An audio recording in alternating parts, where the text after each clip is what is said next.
Iya,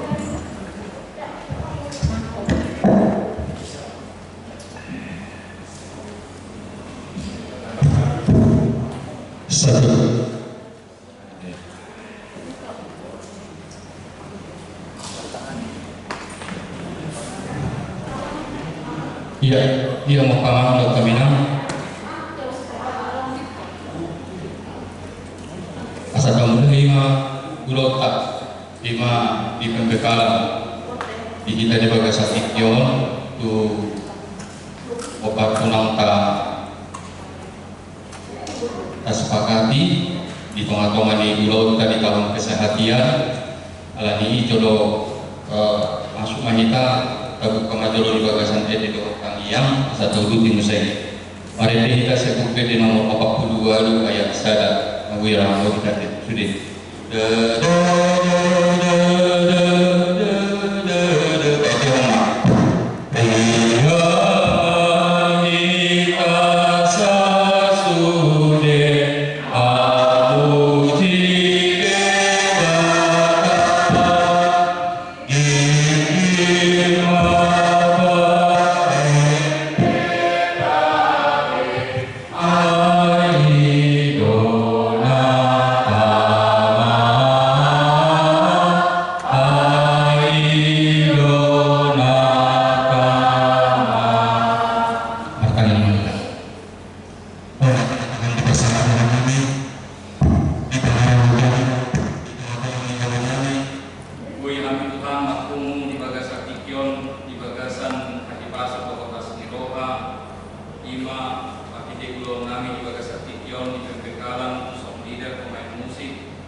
Ya, mulai tema di among kapita tubis suang-suang ini di among kapita resort naon mamuhay ulota di Sadario. Jadi perlu kami informasikan kepada kita semua yang hadir, terima kasih atas kesempatannya dan kesediaannya mengikuti acara pembekalan solidar organisasi musik HKBP Makassar.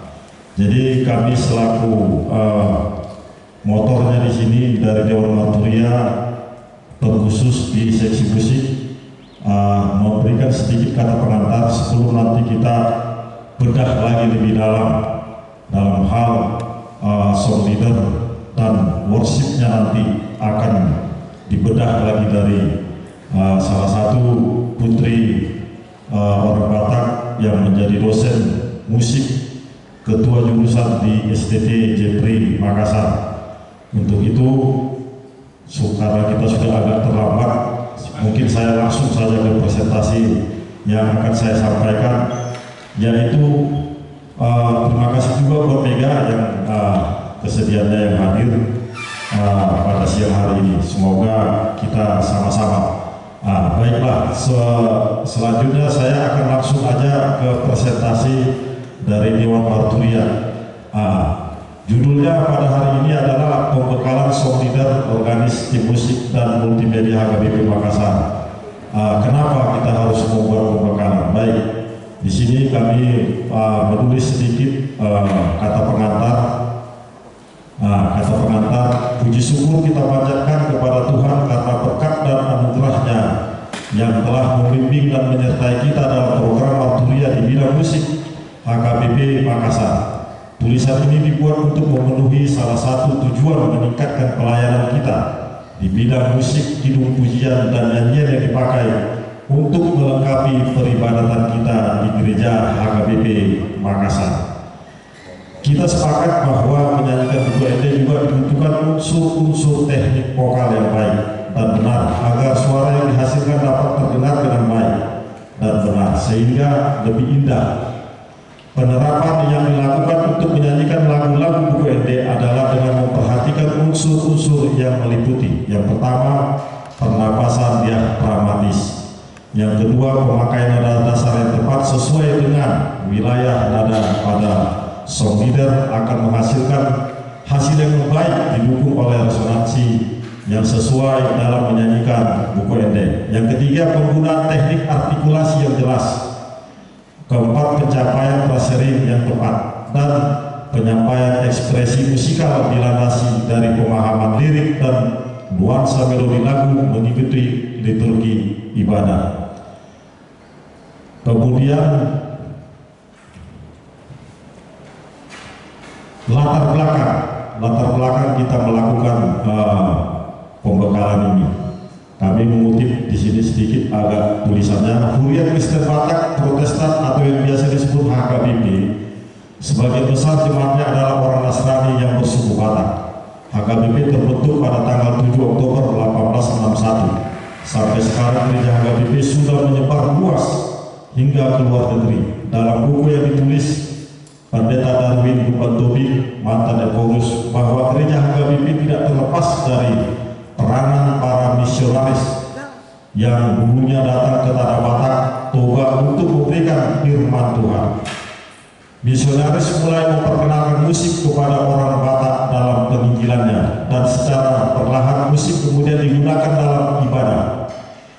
Para misionaris menerjemahkan himne Lutheran ke dalam bahasa Batak Toba, dan kemudian himne ini diajarkan dengan diiringi alat musik harmonium.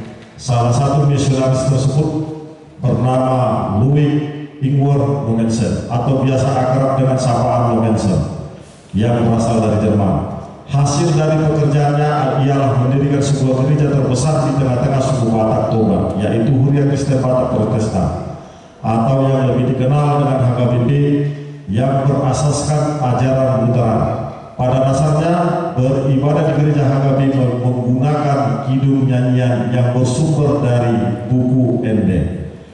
Buku ende adalah buku nyanyian atau kidung nyanyian yang dipakai dalam ibadah di gereja HKBP di seluruh dunia, di Singapura, Kuala Lumpur, Los Angeles atau California, New York, negara bagian Colorado, dan USA. Bahasa yang dipakai dalam buku ende menggunakan bahasa Batak. Buku ende jika disesuaikan dengan tahun periode sejarah musik, bahwa isi nyanyian merupakan kumpulan lagu dari beberapa zaman, di antaranya zaman Renaissance 1450 sampai 1600, Contoh lagu di zaman renaissance itu adalah buku ende nomor 65 yang berjudul Ringgas Maho Toniku tahun 1530. Zaman barok 1650, contoh lagunya adalah buku ende nomor 5 yang berjudul Hatami Ale Tuhaku tahun 1704. Zaman klasik 1740 sampai 1830, contoh lagunya adalah buku ende nomor 86 yang berjudul Silangna Badiyai tahun 1776. Zaman romantik 1815 sehingga 1910 seperti contoh budi buku ende nomor 52 yang berjudul Hatuwaudo tahun 1819. Dan ada pula mengambil dari abad ke-19 seperti contoh lagu yaitu buku ende nomor 19 yang berjudul Nunga Talu Hamatea.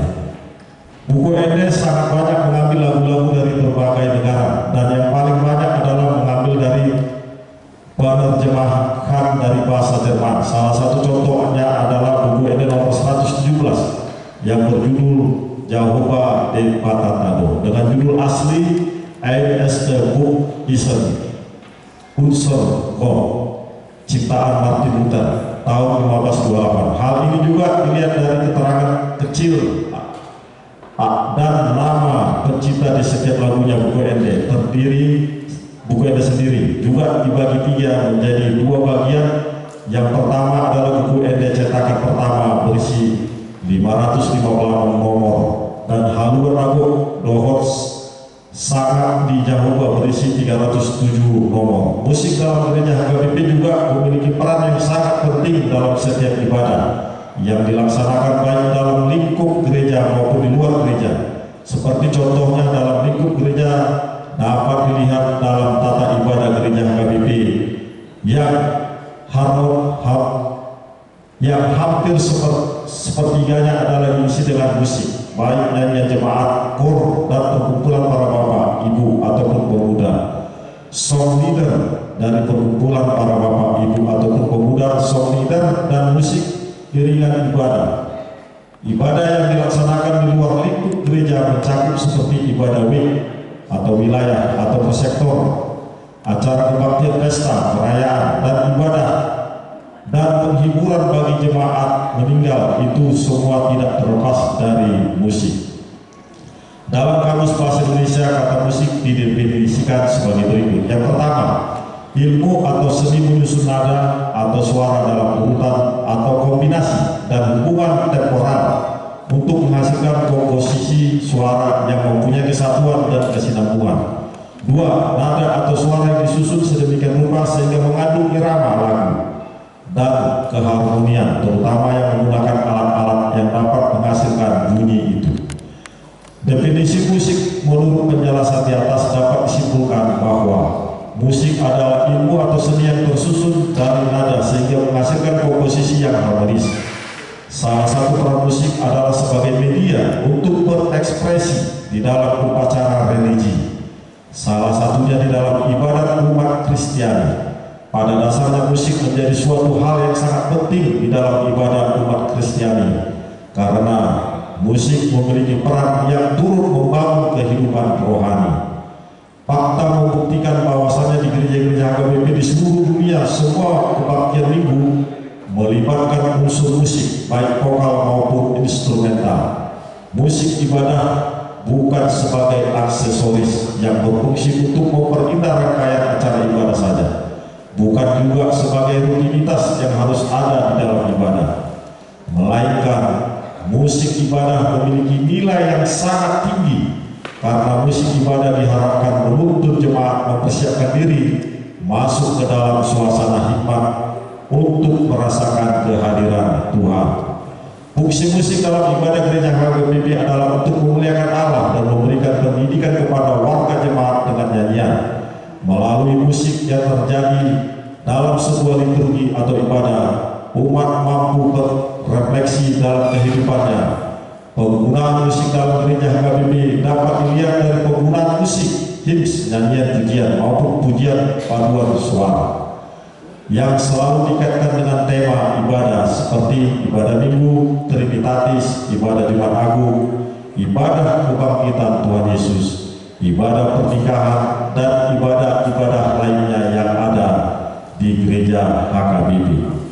Buku Ende dalam Perjanjian Lama adalah kitab Mazmur. Buku Ende dipakai untuk menanggapi firman atau menguatkan pesan firman yang kemudian diolah menjadi sebuah nyanyian. Nyanyian itu juga diolah dari penghayatan akan firman Tuhan. Kata-kata, teks, dan melodi dalam buku Ende turut membantu penghayatan dan pemahaman warga gereja penyanyi, dan yang menyanyikan buku Ende sebagai rangkaian ibadah. Fungsi nyanyian pertama dalam ibadah di gereja HKBP adalah memanggil jemaat yang masih berada di luar gereja untuk masuk, karena ibadah akan segera dimulai. Nyanyian memiliki peran hebat, tidak hanya untuk mengumpulkan orang-orang berdoa, mendengar sabda, namun nyanyian turut membentuk karakter seseorang karena teksnya tidak sembarangan dan notasi yang teratur. Gereja HKBP Makassar mengadakan 3 peribadatan bersama setiap minggu, yakni ibadah bahasa Batak, bahasa Indonesia, dan sekolah minggu. Dalam ibadah minggu pada sebagian besar gereja pasti memiliki pemain musik dan song leader atau pembantu nyanyian jemaat yang berperan untuk mengiringi dan memandu jemaat untuk menyanyikan lagu pujian yang terdapat pada tata ibadah pada ibadah di hari tersebut. Begitu pula dengan HKBP Makassar. Di bahasa Batak terdapat 16 orang song leader, di bahasa Batak 6 organis, 1 saksofon, dan di bahasa Indonesia ada 10 song leader dan 4 organis dan 4 tim musik. Seluruh song leader tersebut memiliki latar belakang bernyanyi yang berbeda. Parameter berbeda ialah belum ada satu persepsi sehingga siapapun song leader dan organis dan tim musik dapat menghasilkan pujian yang sama, sehingga jemaat merasa tidak kesulitan mengikuti lagu pujian. Song leader maupun worship leader bukan hanya sekedar berperan sebagai pemimpin pujian dalam sebuah ibadah, namun lebih daripada itu, seorang worship leader seharusnya berperan sebagai penyembah yang benar. Taken of role to be a true worshiper yang senantiasa hidup di dalam doa, Yohanes 4 ayat 23, serta berpegang teguh pada kebenaran firman Allah setiap hari, Filipi 2 ayat 13 sampai 15. Seorang worship leader bukan hanya cakap memimpin pujian dan penyembahan atau memiliki suara yang bagus, tetapi harus menjadi seorang pribadi penyembah yang dipanggil, diurapi oleh Allah. Adapun kendala dari beberapa song leader yaitu dikarenakan latar belakang bukan dari akademisi musik, sehingga menjadikan song leader tersebut kurang menguasai dalam membaca notasi angka yang tertera pada buku Ende.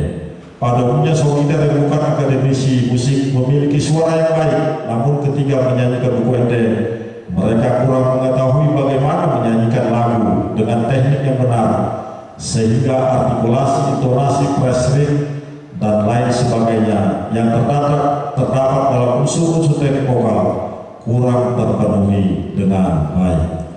Berdasarkan uraian di atas, kami bermaksud untuk meningkatkan teknik vokal song leader HKBP Makassar agar kualitas vokalnya dapat memadai. Untuk itulah kami mengundang Saudari Mega Boru Manalu, sarjana seni musik, dosen musik STT Jepre Makassar, sebagai narasumber yang dapat menjelaskan kepada kita mengenai, nanti akan dijelaskan yang pertama yaitu belajar vokal, teknik menyanyi, dan bagaimana menciptakan sebuah worship yang baik. Langkah-langkah untuk latar belakang di atas yaitu pembekalan, praktek, nanti kita ada visi dan misi. Solusi ya inilah tadi, pembekalan, praktek, surga. Demikian yang dapat kami sampaikan melalui kesempatan ini. Selamat belajar, semoga Tuhan selalu memberkati kita saat belajar dan di saat kita melayani di waktu-waktu mendatang. Kiranya Tuhan memberkati kita pada sore hari ini. Terima kasih, tidak berlama-lama, kita selanjutnya mendengarkan penjelasan dari Mega Boru Manalu. Kita aplaus sama Dewan Marturia. Ya, terima kasih.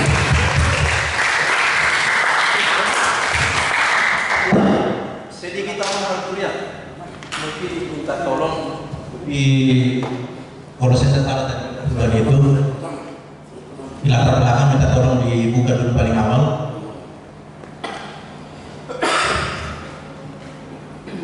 lanjut naik.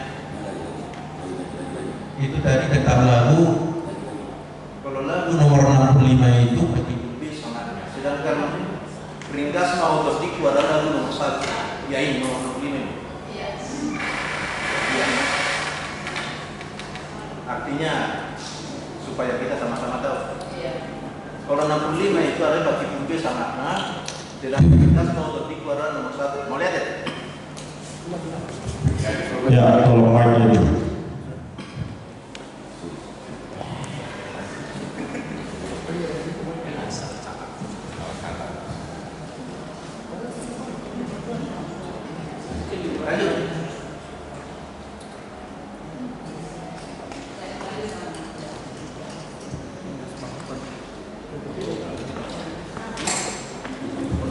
Ya, baik. Di sini kami jelaskan sedikit. Kalaupun ada nanti yang kurang lebih dari penjelasan ini, di prakteknya itu nanti kita benar. Nah, karena di situ nanti kita tanya jawab.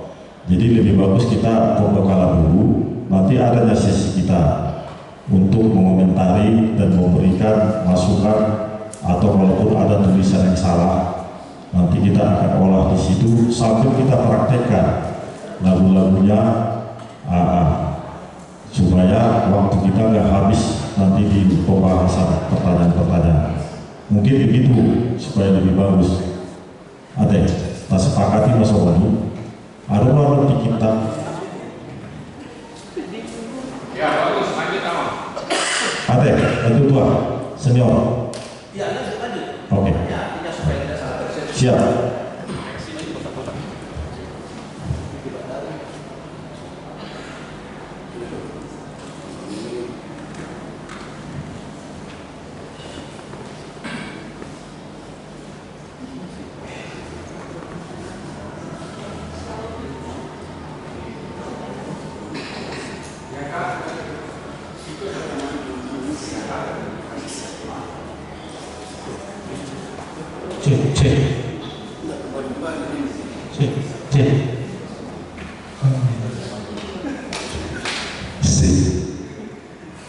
Mudah-mudahan tidak bisa lagi.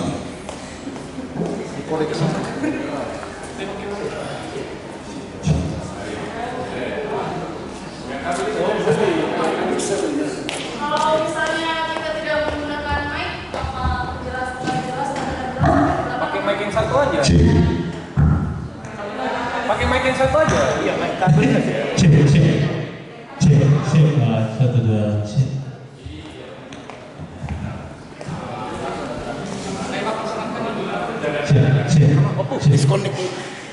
Disconnect kau yang di situ. Ya, selamat sore. Amang Ina serta teman-teman sekalian yang sudah hadir, terima kasih untuk kesempatan yang diberikan kepada saya, untuk Bapak Pendeta, untuk Bapak Ibu Majelis dan pengurus yang ada yang hadir pada saat ini, dan saya juga merasa terhormat. Di sini juga ada guru saya, pelatih saya, Amang Pratomo. Kami baru saja pulang dari Jogja mengikuti tes Parawi.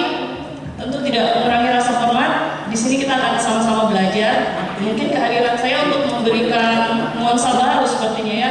Kalau Amang Pratomo kan juga lama berada di tempat ini, berbagi bersama Bapak Ibu sekalian, tapi mungkin untuk penyegaran lah ya, dia yang bening-bening begitu. Ya, boleh lah ya. Oke, baik.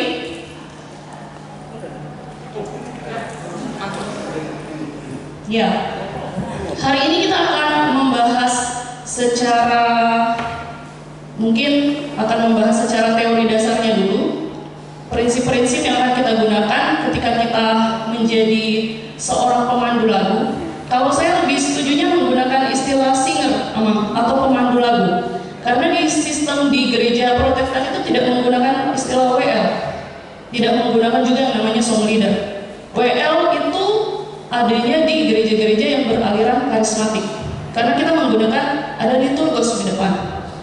Sementara untuk pemandu lagunya itu lebih tepat kalau kita katakan sebagai pemandu lagu atau sebagai singer, karena kita tidak menggunakan worship leader sama sekali, karena ada majelis yang bertugas, ada liturgus, seperti itu ya. Itu hanya penggunaan istilah saja. Sepertinya kabel HDMI-nya yang tidak cocok, atau boleh pakai punya Mega saja.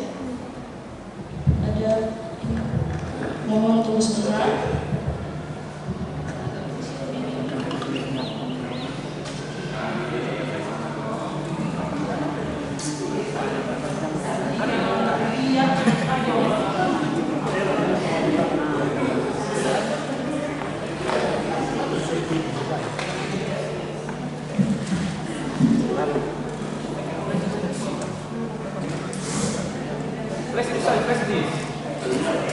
Flash disk saja. Coba kerja.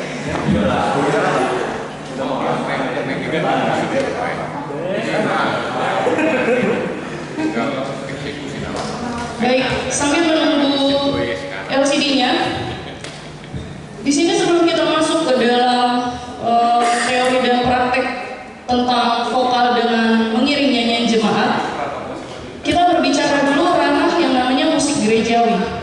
Karena di sini kita memang konteksnya adalah gereja, jadi kita harus memahami dulu apa yang menjadi konsep kita di dalam gereja.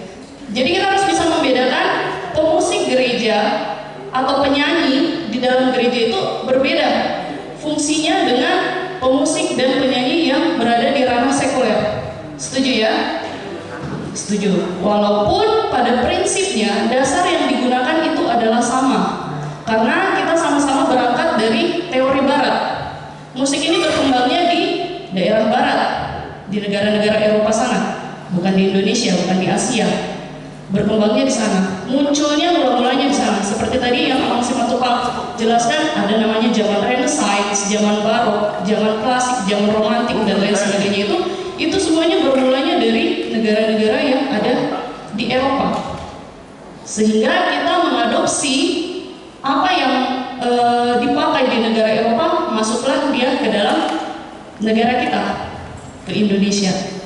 Cuma nanti pada perkembangan zaman selanjutnya kita mengenal yang namanya musik etnik Indonesia. Apa sih yang membedakan musik etnik ini dengan musik barat? Kalau barat kita menggunakan namanya tangga nada diatonis. Pernah dengar teman-teman yang ada yang masih SMA, SMP, atau baru-baru lulus kuliah? Pasti di sekolah pernah dengar ya, tangga nada yang namanya diatonis. Diatonis itu do, re, mi, fa, sol, la, si, do. Itu tangga nada diatonis. Itu digunakan dan dipakai di dalam musik-musik pop, musik-musik barat. Termasuk lagu hymn yang kita gunakan, yang dipakai oleh HKBP adalah buku ND. Itu tidak jauh berbeda dengan Kidung Jemaat dan lagu-lagu hymn lainnya. Sedangkan ketika masuk di etnik, ada yang namanya pentatonik, tangga nada pentatonik. Jadi tidak semua do, re, mi, fa, sol, la, si, do itu dipakai. Dia cuma menggunakan 5 nada. Nah, itu merupakan perkembangannya dari diatonis tadi masuk ke pentatonik. Kalau kita mau bahas tentang sejarah perjalanan musik dan perkembangannya itu memang sangat panjang. Nanti kalau ada yang penasaran, sekalian saya promosi, boleh bergabung bersama saya di STTJMP. Soalnya sudah pembukaan untuk mahasiswa baru. Mungkin ada kerabat, saudara, teman, tetangga, oke?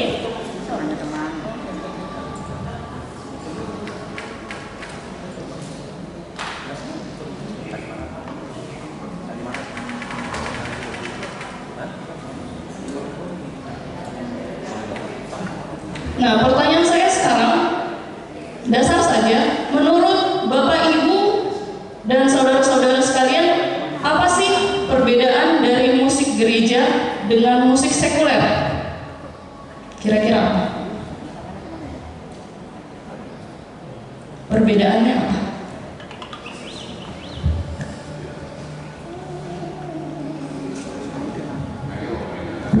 Ya, mungkin ada yang bisa bantu jawab perbedaan antara musik sekuler dengan musik gereja itu apa? Soalnya kita harus paham dulu, yang mana musik gereja, yang mana musik sekuler?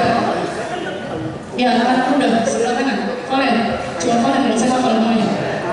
Kira-kira perbedaannya apa antara musik gereja dengan musik sekuler? Kalau Bapak Pendeta dilarang menjawab, pasti bisa jawab. Hah? Belum tahu? Kira-kira saja, pernah dengar dong musik sekuler kayak lagu-lagu yang dinyanyikan Noah, dinyanyikan siapa? Dewa 19. Dengan Valen melayani di gereja sini, melayani musik. Nah, kira-kira Valen perbedaannya apa?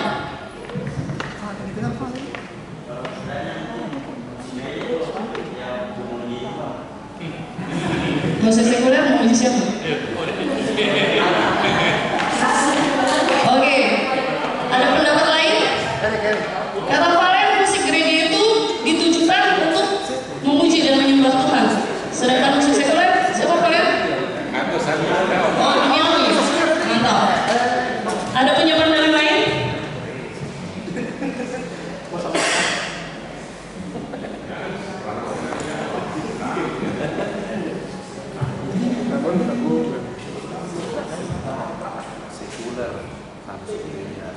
Kelihatan ya, teman-teman? Ya. Jadi, musik gereja itu dengan musik sekuler persamaannya itu sama-sama mengacu pada teori barat. Itu yang tadi Megi jelaskan, bahwa kita mengadopsi teori barat. Fungsinya sama, sebagai ilmu pengetahuan, musik gereja juga demikian. Sebagai seni, ya, tergolong karya seni, dan juga sebagai alat komunikasi. Sedangkan perbedaannya adalah seperti yang tadi kalian contohkan, kalau kita simpulkan secara ringkas bahwa fokus, latar belakang, dan memiliki makna yang berbeda. Seperti tadi kalian bilang bahwa musik gereja itu ditujukan untuk memuji dan menyembah Tuhan. Kalau musik sekuler kan cuma untuk entertain ya, hiburan. Nah, sehingga dengan fokus, latar belakang, dan makna yang berbeda ini yang harus kita pahami dan harus kita mengerti bahwa sebagai pemusik gereja, sebagai penyanyi di gereja, kita harus bisa membawa diri, membedakan bahwa oh saat ini saya sedang bermain, sedang melayani di dalam gereja atau bernyanyi di dalam gereja. Jadi tidak hanya sekedar membunyikan piano, tidak hanya sekedar membunyikan gitar, tidak hanya sekedar menyanyi tanpa ada manfaatnya, tanpa ada maknanya, tanpa ada tujuannya. Cuma oh ya tugas ya hari Minggu, oh ya saya sebagai singer, ya sudah lagunya nomor berapa? Oh lagunya ini, nyanyi selesai pulang. Itu kalau seperti itu berarti kita tidak berfungsi sebagaimana mestinya kita. Berarti kita tidak berfungsi sebagai pemusik, tidak berfungsi sebagai musisi gereja yang sebenarnya. Ini untuk landasan teorinya, karena sebelum kita melangkah kita harus punya persamaan dulu, persepsi. Seperti yang tadi Amang Simatupang bilang, kita harus memiliki persepsi yang sama dulu supaya bisa berjalan dengan baik. Nah, musik gereja itu memiliki beberapa pengertian. Yang pertama tentu saja musik yang berkembang di kalangan gereja Kristen. Kemudian berupa ungkapan isi hati orang percaya. Berupa isi hati ungkapan isi hati orang percaya dalam bentuk bunyi-bunyian yang bernada, berirama, dan harmonis. Ini perlu digarisbawahi. Bernada, berirama, dan harmonis. Memang saya bukan terdaftar di gereja HKBP, tetapi beberapa kali saya mengikuti peribadatan yang ada di gereja HKBP. Saya besar di gereja, pertama di gereja Baptis waktu di Bandung, kemudian di sini kami besar dan melayani di gereja GPI. Tapi kita memiliki kesamaan, memiliki seasas. Nah, kendala yang terjadi pada gereja-gereja pada umumnya, saya tidak mengatakan bahwa GPI di tempat saya bergereja itu baik, sudah baik. Tentu saja masih ada kurang dan lebihnya. Demikian juga yang ada di gereja HKBP. Hanya saja berdasarkan hasil pengamatan waktu saya beribadah di tempat ini, yang kurang adalah harmonisasi. Harmonisasi dalam artian pemain musik, dengan pemandu lagu, dengan soundman. Jadi tidak ada harmonisasinya. Kadang cenderung pemain musik sound volumenya terlalu besar, kemudian singer juga volume mic-nya terlalu besar. Akhirnya yang terjadi adalah jemaat tidak bisa menikmati nyanyian yang ada di dalam gereja tersebut. Saya juga tidak bisa menikmati karena terlalu dengar semuanya serba besar. Tidak ada yang mengalah. Jadinya tidak ada harmonisasi di dalam nyanyian tersebut. Itu yang selalu saya ikuti adalah ibadah yang jam 9 pagi di bawah. Saya tidak pernah mengikuti untuk yang teman-teman yang dalam format tim band atau akustikan. Tetapi menurut saya untuk ukuran pakai Clavinova yang di bawah ya, untuk ukuran Clavinova dengan style organ, berapa kali yang saya dengar itu menggunakan style organ itu terlalu besar. Tambah lagi pemandu lagunya itu ada berapa orang? Ya, sekitar 2. Ya pernah yang saya dapat ada 3. Itu juga terlalu besar. Semua mic-nya besar. Memang saya akui orang Batak itu jago-jago, suaranya mantap-mantap. Tapi kalau semua orang mau menonjolkan suaranya, yang terdengar itu sudah bukan harmonisasi lagi. Harusnya lagu yang dimainkan dan dinyanyikan itu berupa ungkapan isi hati, tidak jadi deh, tidak jadi sampai pesannya, karena semuanya sudah terlalu mendominasi, tidak ada yang mau mengalah. Sebenarnya harus ada kerjasama yang baik dengan soundman.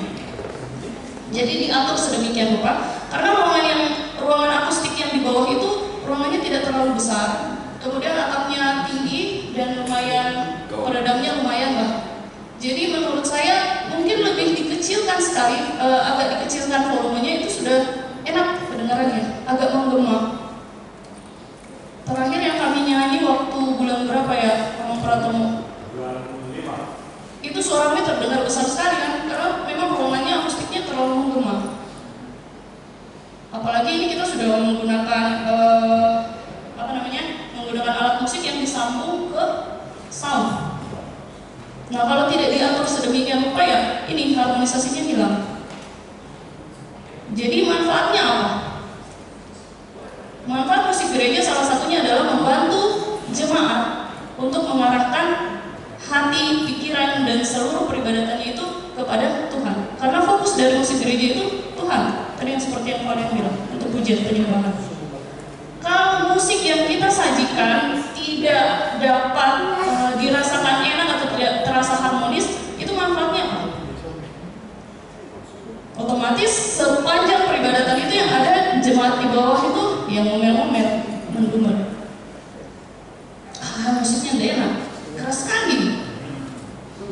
Atau penyanyinya lagi, terlalu tajam seperti itu. Itu mungkin nanti bisa diperbaiki untuk pengaturan soundnya, untuk volume, kekencangan volume dan lain sebagainya. Terus juga perlu diperhatikan bahwa singer, misalnya ada 2 ya sekarang ya. Singer itu 2 memiliki power yang berbeda-beda. Singer yang satu dengan singer yang kedua itu pasti powernya beda. Nah, sementara kalau misalnya mic ini di style sama persis dua-duanya, volumenya sama, jadinya bagaimana? Bisa dibayangkan. Tambah lagi kalau yang singer ini tidak memahami bahwa suara saya ini besar, harusnya bisa menyesuaikan dengan penggunaan mic. Ini mic-nya malah kayak mau ditelan seperti itu. Itu jadinya harmonisasinya kurang. Jadinya peribadatannya ya sudah tidak menyejukkan hati. Nah, ini ada semboyan yang bagus dari Bapak reformator kita, Martin Luther. Dia mengatakan bahwa gereja yang baik adalah gereja yang bernyanyi. Gereja yang baik adalah gereja yang bernyanyi. Orang mengatakan, wah gereja itu bagus. Dilihat dari mana? Pasti yang pertama dilihat dari musiknya dulu. Karena pada waktu kita masuk ibadah, bukan langsung pendeta yang naik berkhotbah di mimbar. Yang didengar pertama kali ketika kita masuk di dalam ruang ibadah adalah, wah instrumen musiknya enak. Wah suara penyanyinya enak. Kan kalau bapak pendeta atau ibu pendeta kan nanti di tengah-tengah. baru kita lihat, wah mantap khotbahnya. Tetapi yang kesan pertama ketika kita masuk di dalam gereja, sehingga kita mengatakan, wah gereja ini bagus sih, itu adalah dari musiknya. Musik itu, kalau saya berbicara musik itu sudah satu kesatuan ya dengan soundnya, pengaturan sound, karena nggak bisa dipisahkan. Itu harus ada kerjasama yang baik. Seperti itu. Gereja yang baik adalah gereja yang bernyanyi. Nah, perlu kita pahami juga bahwa apa yang saya katakan, yang saya presentasikan di atas itu bukan hanya sekedar opini saya pribadi, tetapi itu merupakan bentuk dari tinjauan teologis atau ada dasar alkitabiah yang menaunginya, yang menjadi landasan. Ini juga harus menjadi pemahaman kita bersama, sehingga kita tidak asal-asalan ketika kita mendapatkan tugas baik sebagai pemandu lagu atau sebagai pemain musik. Nah, ini ada penggambaran Allah yang kita tahu siapa sih Allah itu? Allah adalah Allah pencipta. Itu sudah kita ketahui bersama. Kemudian Allah adalah kasih. Itu juga sudah kita ketahui bersama. Terus Allah adalah hakim yang adil dan benar. Penggambaran Allah selanjutnya, Allah adalah Allah yang layak dipuji dan disembah. Ini merupakan hasil teori yang baru ditemukan oleh salah satu dosen saya ketika saya menempuh studi S2. Dia berasal dari Korea, namanya Profesor Kim. Dia membuat disertasi tentang teologi of praise, jadi teologi pujian penyembahan. Ini yang sering kita lupakan, bahwa Allah itu, kalau setiap anak sekolah minggu ya, atau anak-anak pemuda remaja ditanya siapa sih Allah? Oh, Allah adalah pencipta. Oh, Allah adalah pengasih. Kita lupa bahwa Allah itu adalah Allah yang layak dipuji dan disembah. Ini menjadi dasar kita bersama untuk kita melayani di dalam gereja, sebagai pemusik gereja, sebagai penyanyi.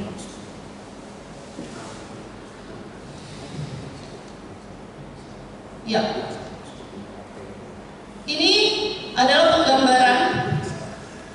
Kita harus memiliki pemahaman dulu yang sama, bahwa Allah berelasi dengan manusia melalui firman. Allah berelasi dengan manusia melalui firman-Nya. Setuju ya? Bagaimana Bapak Pendeta? Ada koreksi? Kalau misalnya saya ada kekeliruan, boleh diperbaiki. Jadi Allah berelasi dengan manusia salah satunya adalah melalui firman-Nya. Kemudian bagaimana kita berelasi kemudian dengan Allah? Bagaimana? Bagaimana cara kita berelasi dengan Allah? Dengan puji-pujian, dengan doa, dengan saat teduh kita. Nah, karena yang kita bahas adalah lebih ke konteks musik gereja. Jadi di sini saya menyebutkan salah satu bentuk relasi kita, relasi manusia dengan Allah adalah melalui pujian penyembahan. Jadi, mengapa kita dituntut untuk memberikan pujian penyembahan yang baik dan benar? Karena itu bentuk relasi kita kepada Allah. Allah juga berelasi dengan kita melalui firman-Nya. Firman-Nya baik dan benar, tentu saja tidak asal-asalan. Sehingga ketika kita menerima itu, lalu bagaimana balasan kita? Balasan kita harusnya kita juga memberikan yang terbaik. Jadi pujian penyembahan kita juga harus baik dan benar, tidak sembarangan atau asal memuji dan menyembah. Nah, itu mungkin ini teorinya agak kepanjangan. Kita akan langsung lanjut saja ya ke bagian nyanyian yang berkembang. Sekilas saja, ini untuk penggambaran kita. Musik itu berkembang sejak Perjanjian Lama. Dalam Perjanjian Lama, notasi itu belum dikembangkan, belum ada notasi. Notasi atau not-not yang bisa kita baca di dalam buku nyanyian. Pada masa Perjanjian Lama itu belum ada yang menemukan, belum ada yang menuliskan.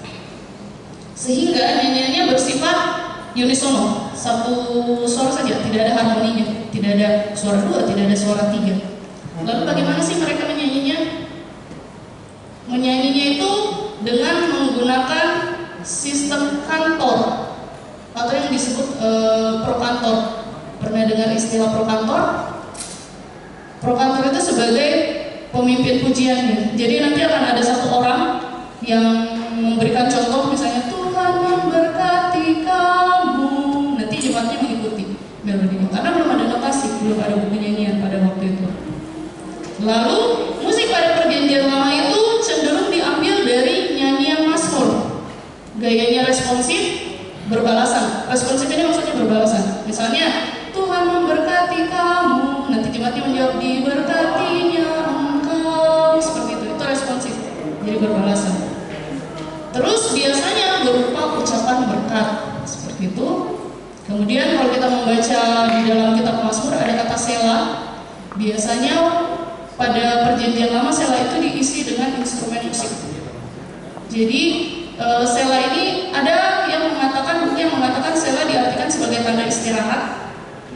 Ada juga yang mengatakan bahwa ketika masuk sela itu adalah saatnya umat untuk istilahnya bersaat teduh, untuk merenung dan lain sebagainya.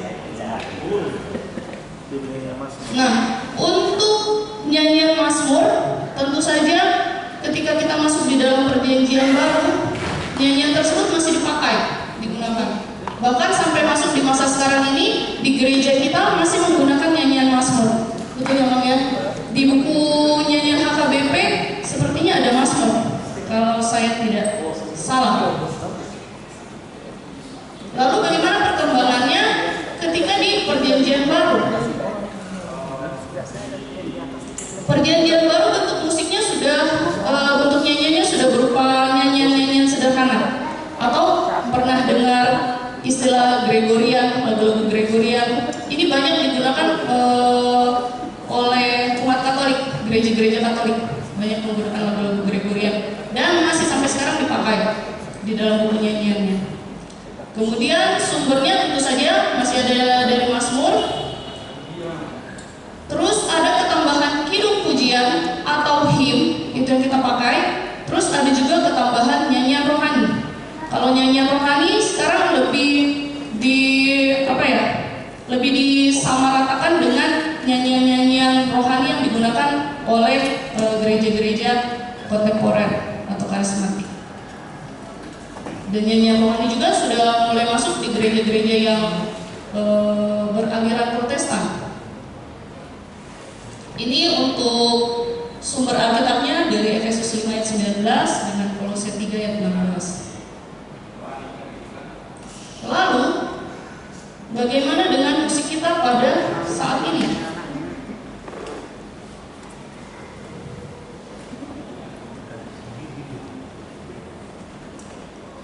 Oke, baik. Nah, untuk penggunaan musik kita pada saat ini atau nyanyian seperti yang saya katakan tadi, bahwa kita masih menggunakan mazmur, menggunakan hymn atau kidung pujian, dan juga menggunakan nyanyian rohani. Pada ibadah-ibadah tertentu ada lagu-lagu nyanyian rohani yang dimasukkan. Nah, ini yang perlu kita perhatikan. Nyanyian yang kita gunakan di dalam peribadatan kita di gereja itu dikatakan sebagai nyanyian jemaat atau community singing. Nyanyian bersama yang dapat dilakukan secara massal. Ini perlu diperhatikan dan perlu kita pahami. Kemudian nyanyian jemaat memiliki sifat spesifik yang membedakan dengan nyanyian lainnya. Nyanyian jemaat itu cenderung lebih sederhana ketimbang nyanyian lainnya. Maksudnya nyanyian lainnya di dalam gereja ini kan tidak hanya nyanyian jemaat, ada namanya nyanyian paduan suara, ada mungkin vokal group, ada juga solo. Biasanya nyanyian yang membedakan itu adalah dari sifatnya, dari bentuk nyanyiannya. Kalau nyanyian jemaat itu dia lebih sederhana, seperti yang di buku ND, nyanyiannya lebih sederhana, tidak menggunakan not seperti 32, paling ada sesekali seperti 16, seperti itu. Karena dinyanyikan untuk secara massal bersama-sama. Dan ini yang terpenting, nyanyian jemaat atau community singing adalah sentral atau pusat dari musik gereja. Jadi musik gereja kita ini bersumber pada nyanyian jemaat kita.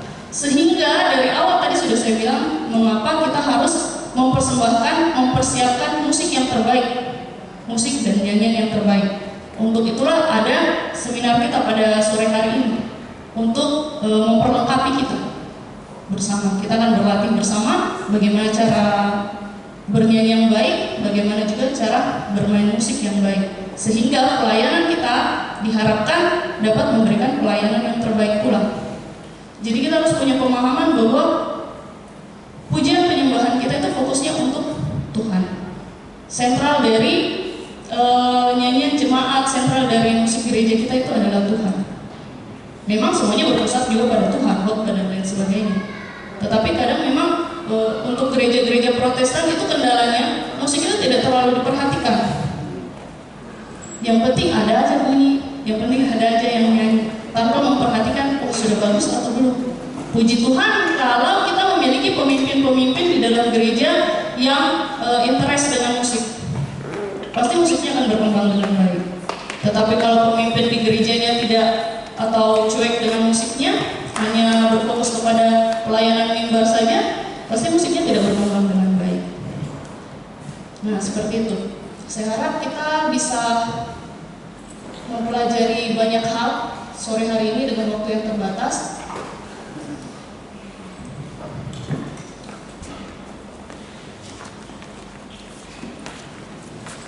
Oke, sejauh ini untuk dasar-dasar tadi yang disampaikan, apakah ada yang mau ditanyakan sebelum kita lanjut kepada teori untuk praktek-prakteknya? Ya Bang, silakan Abang. Jadi terima kasih untuk pembicara ataupun di akhir saya. Kita sepakat tadi bahwasanya song leader bermusik itu harus sinergi. Kita sepakat. Betul apa yang dikatakan Adik Mega tadi, khusus di mungkin ya, karena penerapannya dari tahun ke tahun masih begitu-begitu saja, tidak pernah didampingi pada saat latihan. Jadi tidak pernah sinergi. Dalam arti kata, tadi ada yang saya garis bawahi, semua tergantung soundman.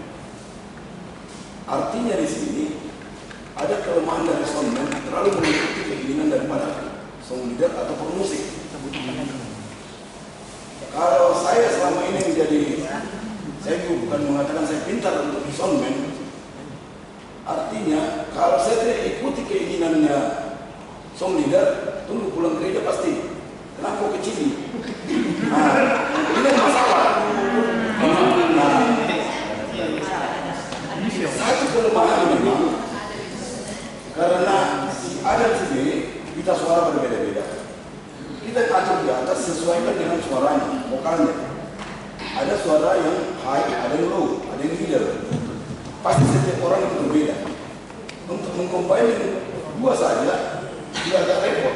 Apalagi memang kami di Paharada sendiri sudah berapa kali diusulkan supaya latihan itu didampingi oleh yang mampu mendampingi. Artinya kita di dalam hal ini memuji Tuhan, berarti hati, pikiran semua ke Tuhan supaya ibadah itu bisa berjalan dengan baik. Dan memang tidak usah kita mungkiri HKBP Makassar jauh daripada itu, saya akui. Kenapa? Song leader musik lebih menonjol daripada jemaat yang bernyanyi. Boleh kita dengar sama-sama di live streaming. Suaranya si A, kita sudah kecil, pasti dia akan naik suaranya terus. Suaranya si B juga begitu, tidak mau kalah. Jadi inilah mungkin karakter daripada kita orang Batak. Makanya agak repot, boleh saya kata, mungkin perlu bagaimana sebenarnya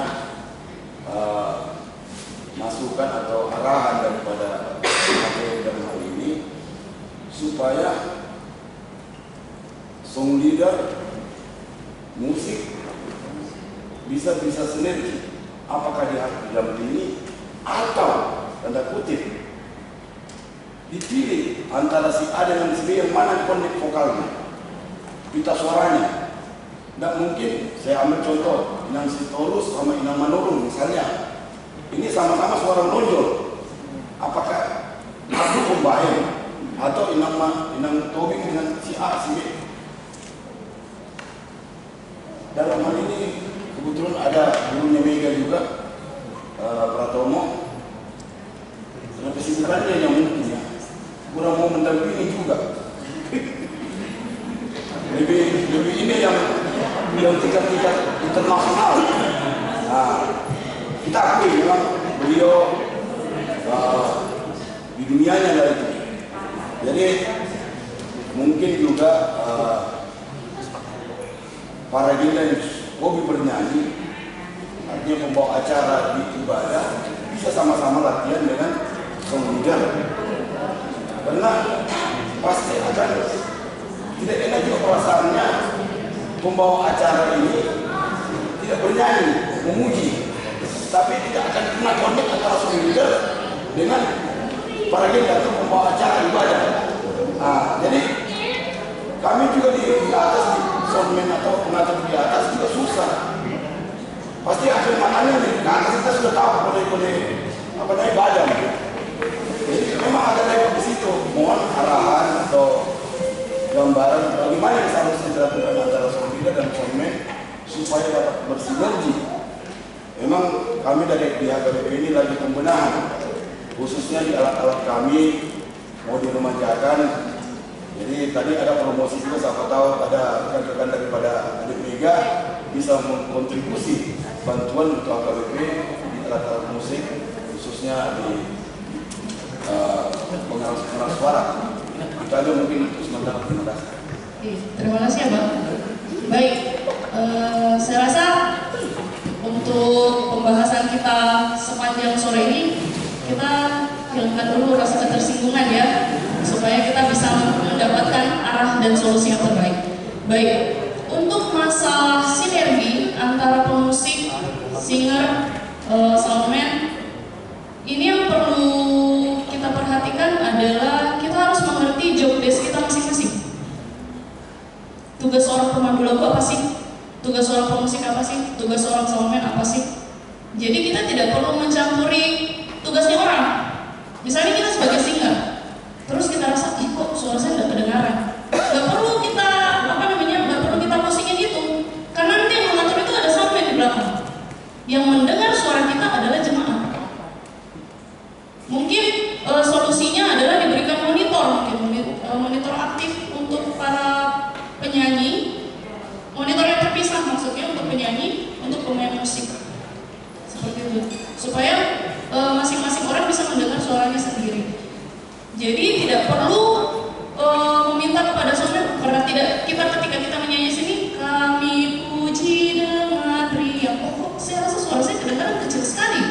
Padahal Bapak Ibu tidak tahu suara di belakang itu sudah besarnya minta ampun. Tambah lagi Bapak Ibu nanti bahas soundman. Kasihan kami yang jadi jemaah di belakang. Jadi tugas kita cukup kita dengar, oh saya cukup kok mendengar suara saya, walaupun sayup-sayup, itu sudah cukup. Nanti soundman yang atur di belakang. Jadi kita tidak perlu repot untuk mengkode soundman, pasti bunyi kok. Karena yang di sini kita mau dapatkan adalah itu tadi yang saya bilang, harmonisasi. Kalau tidak harmonis sudah tidak enak didengar. Makanya kadang saya ibadah di sini belum singernya sudah besar suaranya, musiknya sudah besar suaranya, Bapak Ibu jemaat juga besar suaranya, tambah apa kalau yang itu kan yang liturgosnya di tengah juga menyanyi, sudah tidak baku dapat, sudah tidak harmonis. Jadi ini memang perlu kesadaran diri tentang job desk masing-masing. Jadi tidak perlu mencampuri apa yang bukan menjadi tugas tanggung jawabnya. Cukup nanti mereka memiliki porsinya masing-masing dan mereka yang mengatur sesuai job desk-nya mereka masing-masing. Kemudian untuk masalah soundman ini juga menjadi pergumulan di gereja kami juga seperti itu. Kelemahan kita ketimbang untuk gereja-gereja Protestan lah ya. Kelemahan kita dibandingkan dengan gereja karismatik adalah gereja karismatik itu berani untuk mengambil tenaga pengajar khusus soundman. Ada sekolahnya loh itu Bapak Ibu, sarjana soundman. Kakak tingkat kami dulu setelah lulus dari Jeffrey, dia lanjut lagi S1 soundman di Jakarta. Sekarang dia pegang HKBP di Jakarta, saya lupa HKBP di daerah mana. Soundnya bagus. Memang karena soundman itu masih terbatas, harganya mahal. Tapi ada harga, ada kualitas. Kalau kita mau lebih baik, untuk ukuran GPIB sekalipun, gereja kami pun soundnya masih murah. Hanya saja puji Tuhan mainnya rapi, bisa-bisa tahan-tahan diri. Kan kalau orang Batak istilahnya gas, semua gas. Itu bedanya Batak sama Ambon kan, kalau Ambon dia masih manis-manis, nah seperti itu. Jadi tidak ada salahnya jika kita punya dana yang lebih, kita panggil juga untuk melakukan workshop seperti ini orang yang memang dia sarjana soundman atau praktisi, minimal praktisi soundman, supaya kita punya sound itu baik. Karena memang sound ini selalu bermasalah. Makanya kalau kita masuk di gereja-gereja karismatik ya, gereja-gereja aliran Pentakosta, soundnya bagus sekali. Padahal kalau mau dipikir alat musik yang mereka gunakan berapa? 5 alat musik, tapi tidak terdengar apa ya, bising. Karena memang diatur sedemikian rupa, baik memang adanya. Ya memang seperti itu. Ada kualitas, ada harga. Tidak mungkin murah kalau kualitasnya baik. Susah kita mendapatkan seperti itu. Baik, ada lagi selain pertanyaan dari Abang? Silakan Abang. Baik, terima kasih. Kebetulan saya sudah katakan, yang mungkin saya lah yang kami boleh katakan juara ya. Karena ada catatan saya. Baik, terima kasih. Hampir sama dengan apa yang disampaikan Abang Kusumbu. Pertama, untuk pendampingan. Yang kedua, jujur saja di kami di Makassar belum ada soundman. Kalau sudah saya setel nanti itu saya bisa pergi. Beda dengan kalau kita katakan di Madung, sudah bisa apa? Kalau sudah tahu suaranya langsung di set. Kalau di sini belum ada. Hanya yang ada ya begitu dimasuk operatornya, bunyikan sudah sana cek sudah selesai. Oh ini sudah ada. Jadi betul tadi katakan itu keharmonisan antara pemain musik, singer dengan soundman itu belum ada. Seperti dikatakan tadi, kalau saya bernyanyi nanti dikasih kecil suara saya akan saya protes itu. Untuk saya mungkin tidak, tapi teman yang lain. Mana Gus? Agus tidak nih, katanya. Agus tidak. Masa nanti tidak. Ya, secara khusus untuk gereja Lantai 2 yang full band berdiri sejak tahun 2007. Saya dikabarkan jadi majelis tahun 2004. 2007 untuk Lantai 2 ini kita jadikan menjadi full musik. Kebetulan datang di Boros dulu, akademi harus eksklusif, artinya menerima perkembangan zaman. Terus bagaimana cara saya untuk membuat Lantai 2 ini full musik? Jujur saja, kalau saya gereja jam 9 di HKBP Makassar, nanti jam 7 malam saya di Memang Sarong. Kalau bukan Mawar Sarong, di PDIPT sudah. Kalau bukan di PDIPT sudah El Sadai. Jadi kalau saya ibadah jam 9 malam saya jajan. Mudah-mudahan tidak ada orang HKBP yang melihat saya. Seandainya saya dilihat, mungkin saya di HKBP. Kenapa ini? Seorang majelis sudah gereja pagi di HKBP, malamnya jajan lagi. Tapi saya datang untuk menimba ilmu. Dan jujur saja sendiri saya bawa ke sini pemain musik dari luar dulu ke sini. Kebetulan pada tahun itu ada teman namanya Marka Panggabean. Dia bisa sewa musik, baik drum, baik piano, baik gitar itu. Itu cikal bakal sehingga Lantai 2 ini adalah menjadi full band. Jadi saya sejalan dengan apa yang dikatakan Amang Kusumbu tadi, yaitu harus ada sebenarnya pendampingnya. Jujur saja di lantai 2 ini, kalau saya mau katakan seperti lagu hari Minggu, lagu yang hilang dinyanyi katanya slow. Bagaimana kira-kira jemaat mau mengikutinya? Nah, mumpung di sini ada sang leader ya, mohon maaf. Tadi dikatakan kita buka-bukaan. Kalau kita latihan sang leader itu, mari kita berdiri, jangan hanya duduk dengan HP sambil begini. Mohon maaf, yang di lantai 2. Ya, artinya apa? Tidak enak didengar. Selentingan dari jemaat. Itu barangkali supaya jadi pertegas. Tapi saya yang mempertanyakan di sini adalah dari dikatakan bahwa gereja yang baik adalah gereja yang bernyanyi oleh Nomensen. Ini saya belum bisa dapat ini. Kita tolong dijelaskan. Terima kasih. Martin Luther. Oh iya. Ya, bukan Nomensen. Itu dari Bapak Reformator kita. Nah, untuk menanggapi yang ditanggapi oleh Amang barusan dan juga Abang, memang saya kurang tahu apa di sini ada yang namanya koordinator musik, Amang? Ada.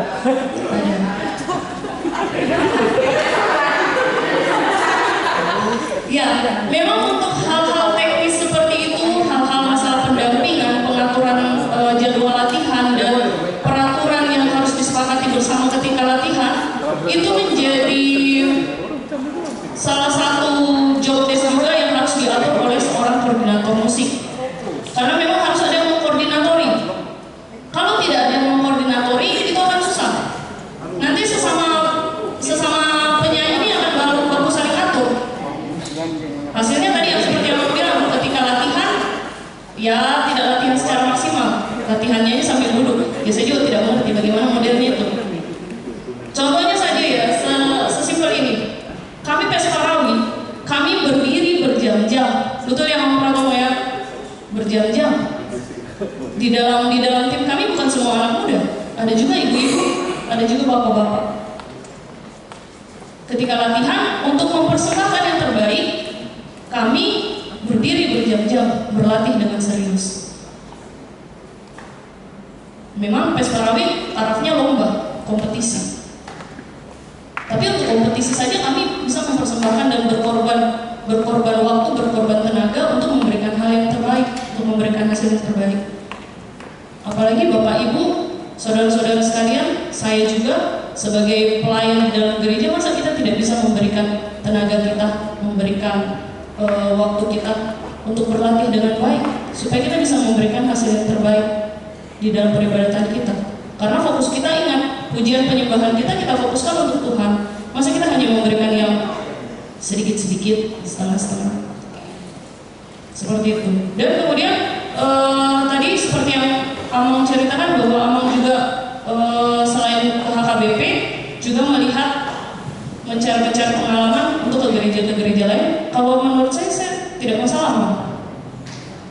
Itu untuk, memang kita sebagai gereja-gereja Protestan itu juga harus bisa membuka diri untuk perkembangan. Tetapi jangan merubah apa yang sudah menjadi doktrin gereja kita.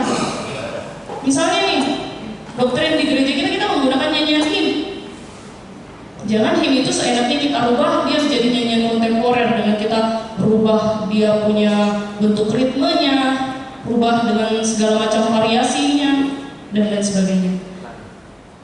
Ketika itu kita pakai untuk nyanyian ibadah, itu sebetulnya tidak pas dan tidak diperbolehkan sebetulnya. Kecuali ketika kita mengubah mengaransemen dan lain sebagainya untuk kepentingan festival atau entertain dan lain sebagainya, itu tidak masalah. Tetapi ketika masuk di dalam ranah gereja, masuk di dalam ranah liturgi, jangan seperti itu.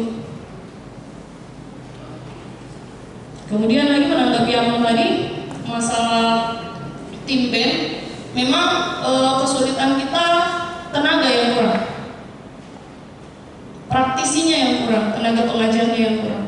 Ya sama seperti halnya sound tadi, memang kita harus berani keluar biaya untuk mengadakan pelatihan-pelatihan tersebut. Tidak ada salahnya kita memanggil tenaga-tenaga yang ada dari misalnya gereja karismatik yang mungkin kita rasa, oh bagus ini untuk membimbing adik-adik kita untuk bermain musik secara full band. bisa kita bernegosiasi untuk melakukan pelatihan. Contoh pelatihan selama 6 bulan, 1 semester, pasti jadi. Karena lihat bakat-bakat teman-teman dari HKBP yang remaja pemudanya baik. Dulu yang pernah kita lakukan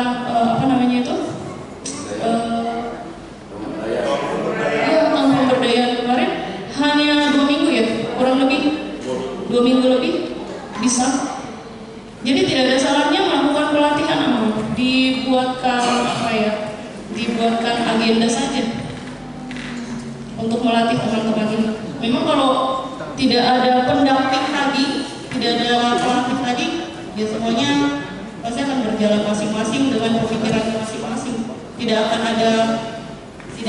ada mau saling mendengar satu sama lain. Yang ada mau didengarkan, selalu mau didengarkan.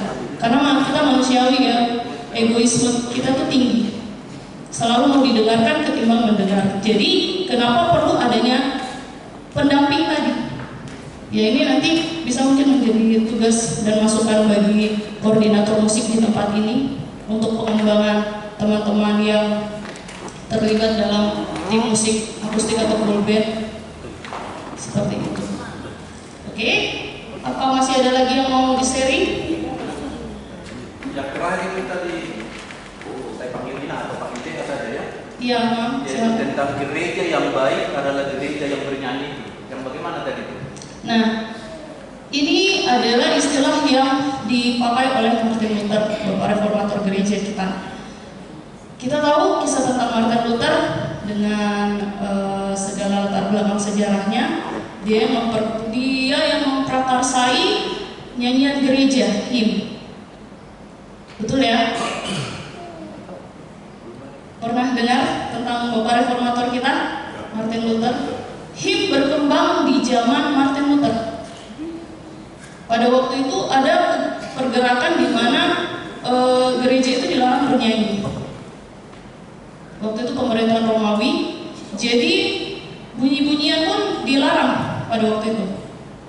Bolehlah ada nyanyian vokal, tetapi tidak diperuntukkan untuk jemaat. Pada waktu itu Katolik Roma. Kemudian selain untuk memprotes kebijakan yang dibuat oleh Katolik Roma pada waktu itu tentang surat penghapusan dosa dan lain sebagainya, yang diprotes adalah masalah nyanyian jemaat juga. Sehingga kenapa Martin Luther dia memprakarsai supaya hymn ini bisa dinyanyikan di seluruh gereja yang ada.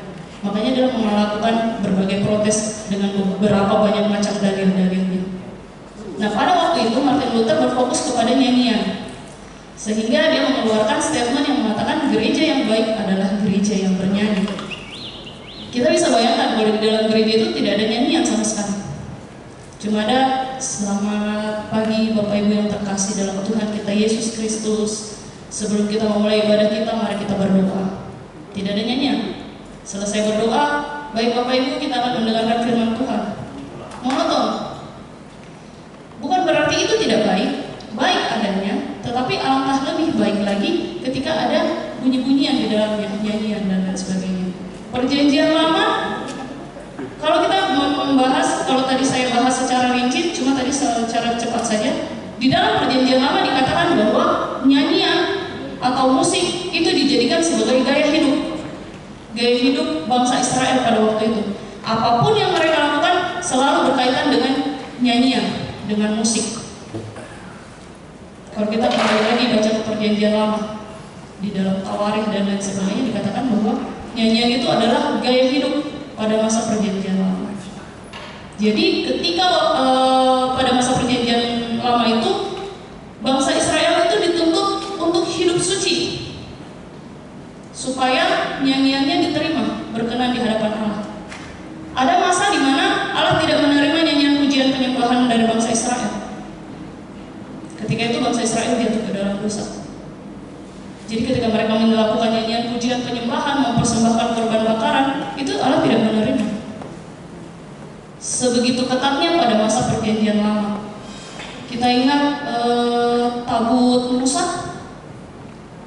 tabut perjanjian. Pada masa perjanjian lama, tabut perjanjian itu ditaruh di dalam, ada ruang-ruang khusus, ruang-ruang tertentu, sampai ada yang namanya ruang Maha Kudus. Kemudian tidak ada satupun jemaat yang boleh masuk ke dalam, jangankan masuk ke dalam ruang-ruang Maha Kudusnya, ke dalam pelatarannya pun tidak boleh. Ketika mereka ingin mempersembahkan korban bakaran, mereka hanya boleh mempersembahkannya kepada imam. Terus apa yang mereka lakukan? Mereka hanya berdiri di luar, itu ditutupin dengan kain, dibatasi dengan kain. Di luar loh, di luar itu mereka melakukan pujian penyembahannya di luar. Yang boleh ada di dalam itu imam-imam. Sampailah masuk ke ruang Maha Kudusnya imam besar di dalam. Sampai sedetail itu. Kemudian masuklah di zaman Daud, barulah itu semua bisa berubah. Barulah orang-orang boleh menyembah, memuji Tuhan, bahkan mengelilingi tabut perjanjian pada masa Daud. Sampailah masa Salomo membangun bait Allah. Itu yang digarisbawahi dari apa yang dikatakan Martin Luther, bukan mention yang Martin Luther mengatakan adalah gereja yang baik adalah gereja yang bernyanyi.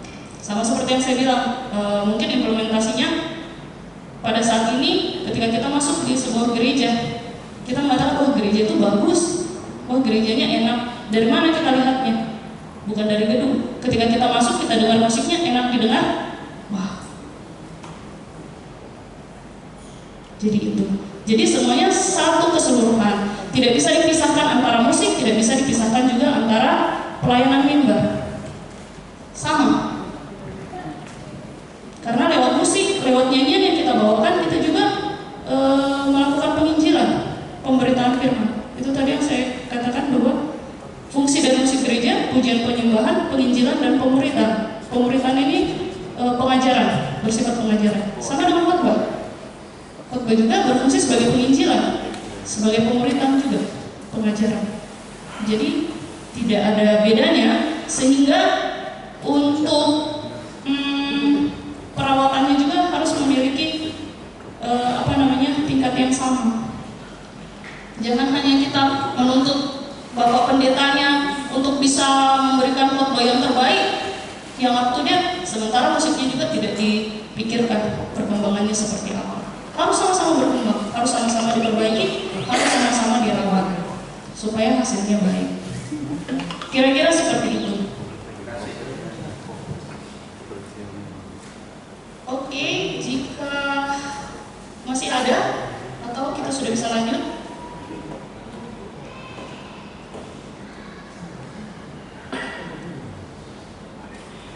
Sekarang kita akan coba lanjut ke bagian, kita masuk dulu ke vokal ya. Setelah vokal baru kita masuk ke mengiring.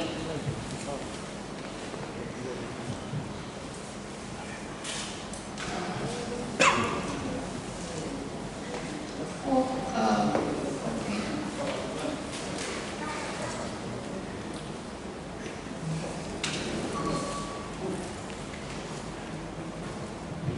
Oke, untuk vokal kendala yang sering kita hadapi adalah permasalahan di bagian notasi. Kadang kita menyanyikan tidak sama dengan notasi yang ada di dalam buku nyanyian jemaat. Nah, ini memang menjadi suatu kendala kita karena kita menggunakan nyanyian dari buku nyanyian jemaat tersebut. Jadi mau tidak mau kita harus mengikuti kesesuaian dengan yang tertulis di notasi. Kalau di dalam perlombaan paduan suara dan lain sebagainya ada yang disebutkan dengan fidelity to the score, kesesuaian dengan partitur. Kadang-kadang yang sering terjadi adalah biasanya kita menyanyi sudah tidak sama dengan notasi yang tertulis. Yang kedua adalah suka menyendok. Apa ya istilahnya kalau menyendok? Kayak bagaimana ya? Ya, kayak di ayun.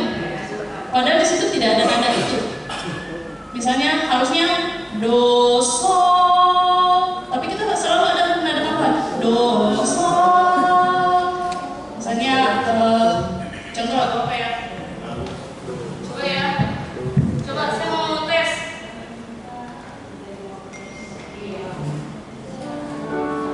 Kedengaran tidak ya?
Oke, baik. Sekarang kita akan masuk dulu ke teori vokal sedikit saja. Ini untuk penggambaran kita saja, untuk teori yang melandasi.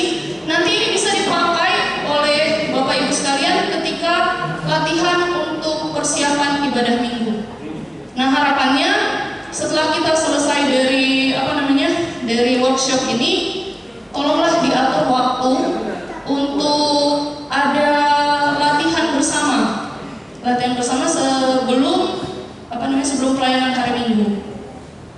Latihan bersama dengan tim musiknya, latihan bersama dengan koordinator musiknya seperti itu, untuk mengarahkan. Baik.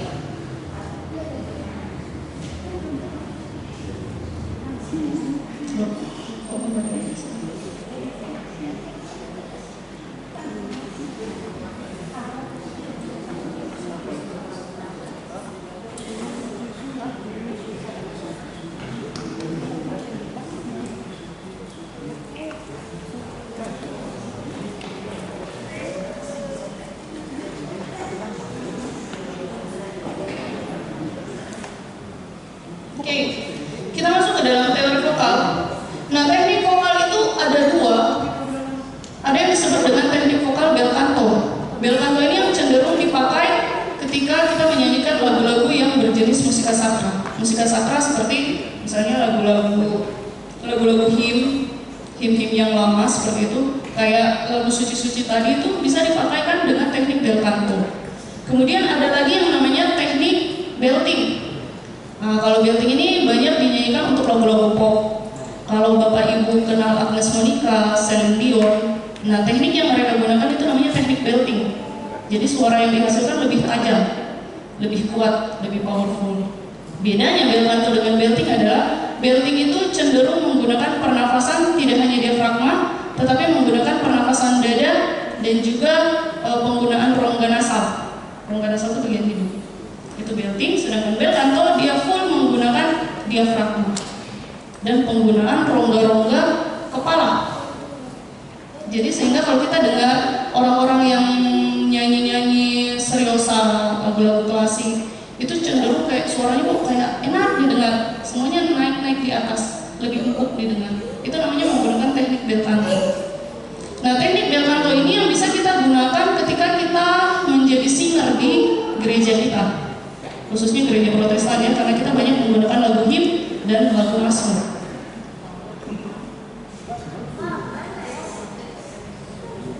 Nah, di dalam teori vokal, di dalam kita mempelajari vokal, ada 4 elemen musik vokal yang harus kita pahami dan harus kita kuasai bersama. Yang pertama adalah postur atau gestur. Itu tadi terkait dengan yang Amang sampaikan. Ada ibu-ibu yang latihan dia cuma begini. Suci, suci, suci. Sudah ada nadanya di mana? Posturnya salah, gesturnya salah, kemudian disendok lagi.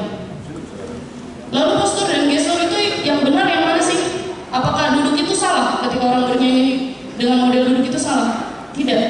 Tetapi ada gesturnya. Jadi tidak duduk sembarangan. Oke, nanti kita coba. Kemudian elemen vokal yang selanjutnya adalah pernafasan. Ini yang penting. Diharapkan untuk para singer-singer kita bernafas dengan menggunakan yang namanya diafragma, supaya kita bisa bernyanyi dengan baik. Dan Bapak Ibu juga enak nyanyinya kalau menggunakan pernafasan yang benar. Setelah itu ada yang namanya resonansi, rongga-rongga resonansi. Itu yang tadi saya katakan. Ada yang menggunakan rongga resonansi nasal, ada yang menggunakan rongga resonansi kepala, ada yang menggunakan rongga resonansi dada. Kita Tuhan menciptakan kita dengan sempurna. Ada satu buku yang mengatakan bahwa suara manusia adalah instrumen yang paling sempurna di antara semua instrumen yang lain yang ada. Suara manusia kita bisa meniru bunyi apapun. Sekarang kalau Bapak Ibu pernah dengar beatbox itu dari suara manusia. Kemudian manusia bisa, ada yang baru-baru ini saya nonton di Facebook, dia bisa mengikuti suara trompet, bunyi trompet, seorang trompet. kemampuan. Dia bisa mengikuti trompet. Itu suara manusia. Cuma menggunakan tubuh kita, menggunakan resonansi kita suara diafragma jadi. Kalau kita menggunakan keyboard, ya tunggu dulu.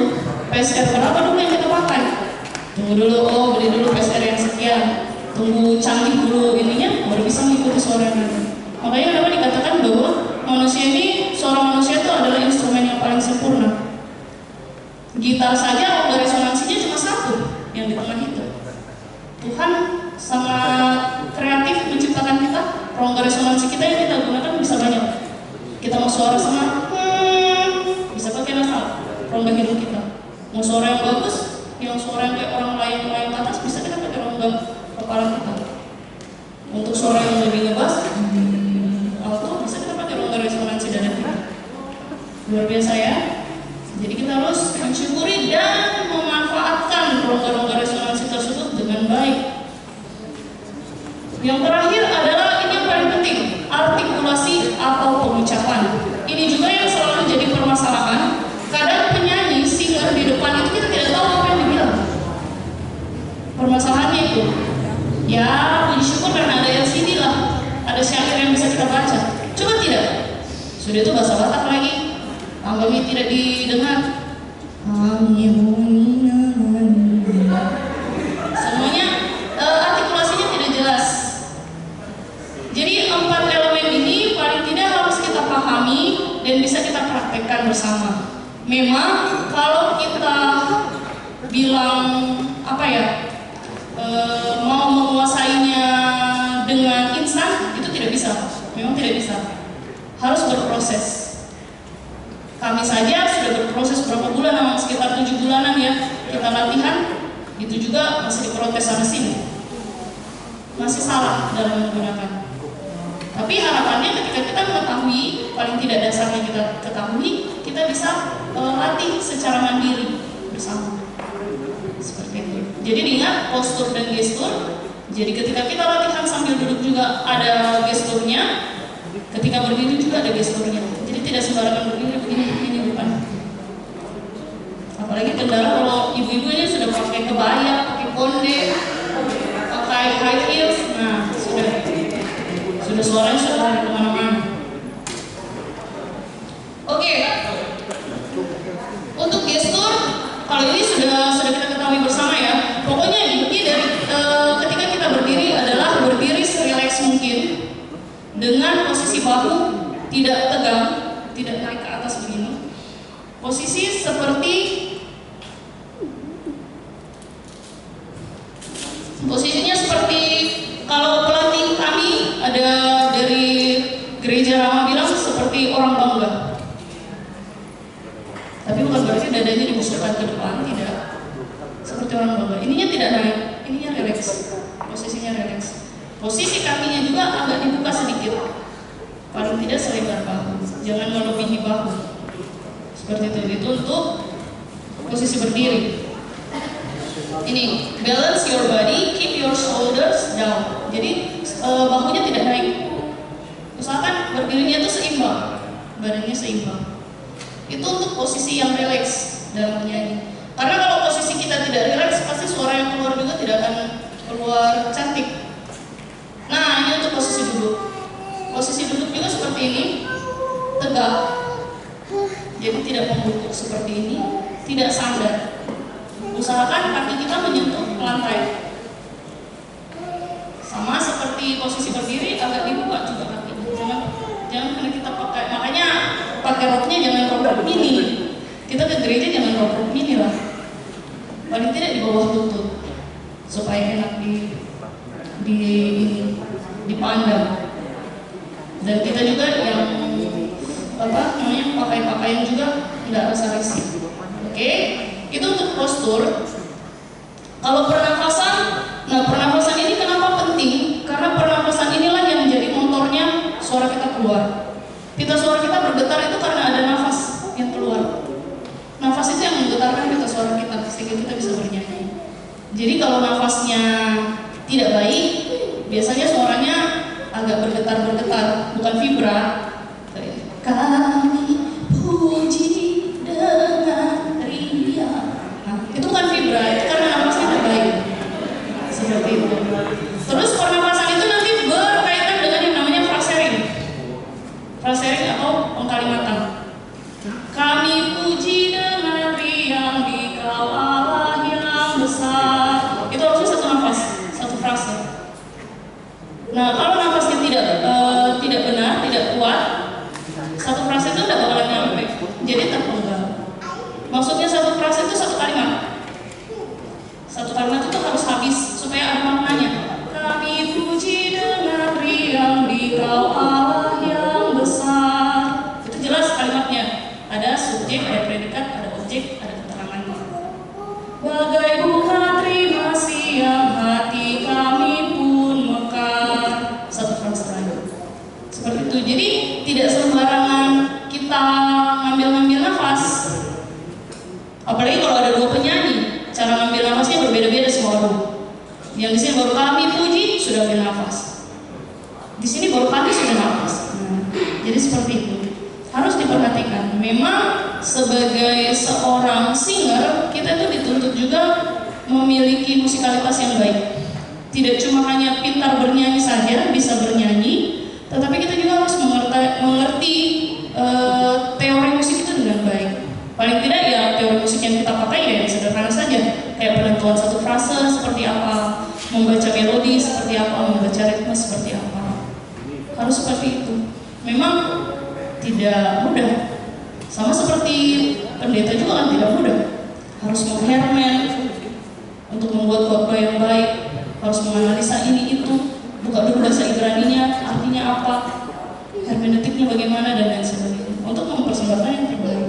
Sama juga dengan penyanyi. Nah, kalaupun kita merasa musikalitas kita kurang, atau misalnya contoh yang sederhana adalah kita kurang bisa membaca notasi, yaitu tadi seperti yang orang Amang bilang, perlu ada pendamping. Memang perlu ada pelatih yang melatih. Harus ada satu orang pelatih yang melatih ketika kita latihan nyanyi-nyanyi untuk lagu-lagu peribadatan. Memang kadang kita cenderung kayak begini, saya bisa kok, saya bisa baca notasinya, tanpa diajar pun saya bisa, tanpa latihan bersama pun saya bisa. Nggak bisa begitu Bapak Ibu, karena kita satu tim. Beda kalau misalnya kita solo sendiri, kita main musik sendiri, kita nyanyi sendiri, ya sudah latihan sendiri. Tapi karena kita berada di dalam satu tim, kita harus menyesuaikan dengan teman kita yang jadi singer, kemudian kita harus menyesuaikan dengan pemusik kita, haruslah datang latihan. Dan memang harus ada satu koordinator yang mendampingi. Itu yang harus melatih. Seperti itu. Itu untuk pengaplikasian pernafasan. Kemudian resonansi, ini yang tadi yang saya bahas. Resonansi kita ada resonansi kepala, biasanya cenderung dipakai untuk nada-nada tinggi. Biasanya kalau Bapak Ibu nanti mau coba latihan, bisa diterapkan juga di paduan suaranya. Contohnya kayak menguap gitu. Dia cenderung dia mau nariknya ke atas menggunakan ini. Terus ada lagi resonansi nasal hidung, itu dengan humming.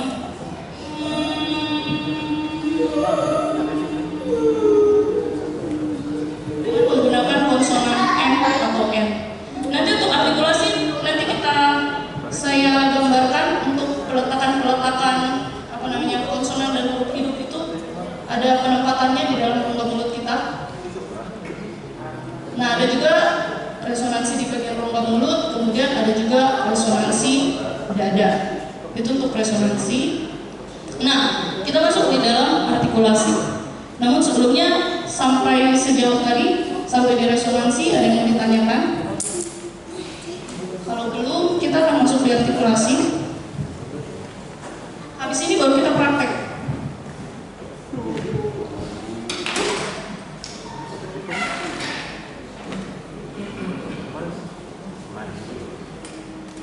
Untuk artikulasi, jelas ya sampai ke belakang kalau udah pakai mic. Ini saya coba gambarkan penampakan muka kita dari samping. Mohon maaf kalau agak jelek itu karena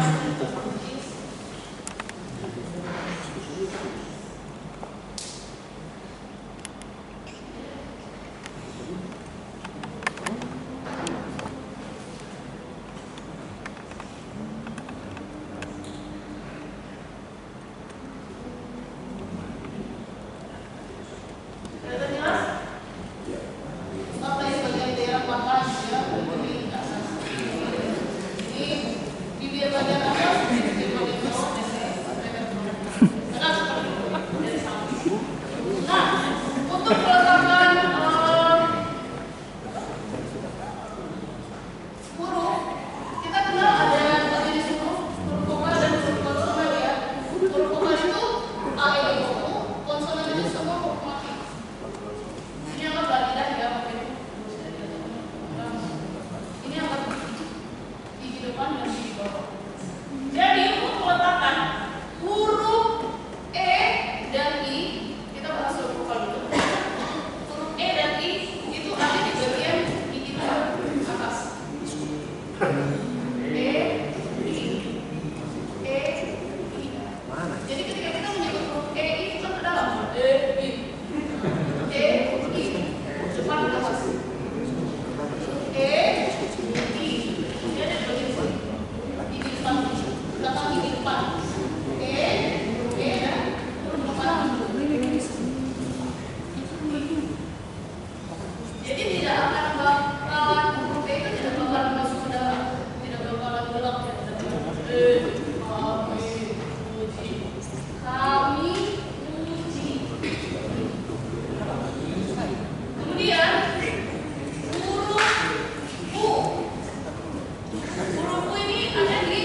Ya,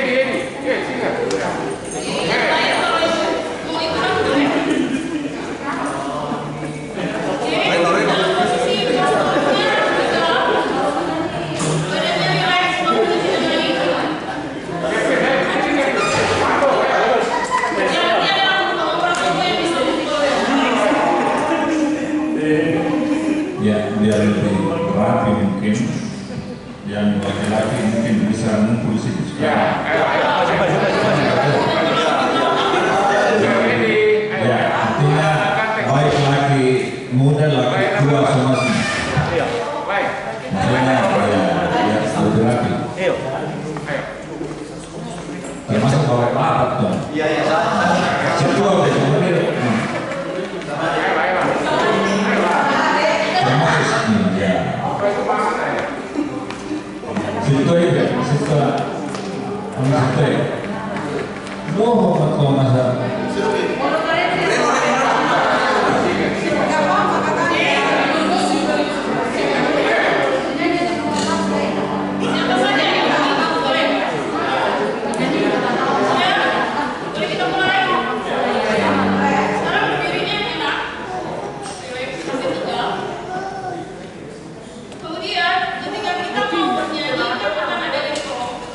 Sebelum masuk ke lagu, satu tutup sebelum masuk ke lagu itu kita sudah tarik nafas.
Kita itu karena dekat dari itunya, yang kurang lebih seperti itu. Bagaimana ini? Cek. Tunggu sebentar. Cek. Bokan.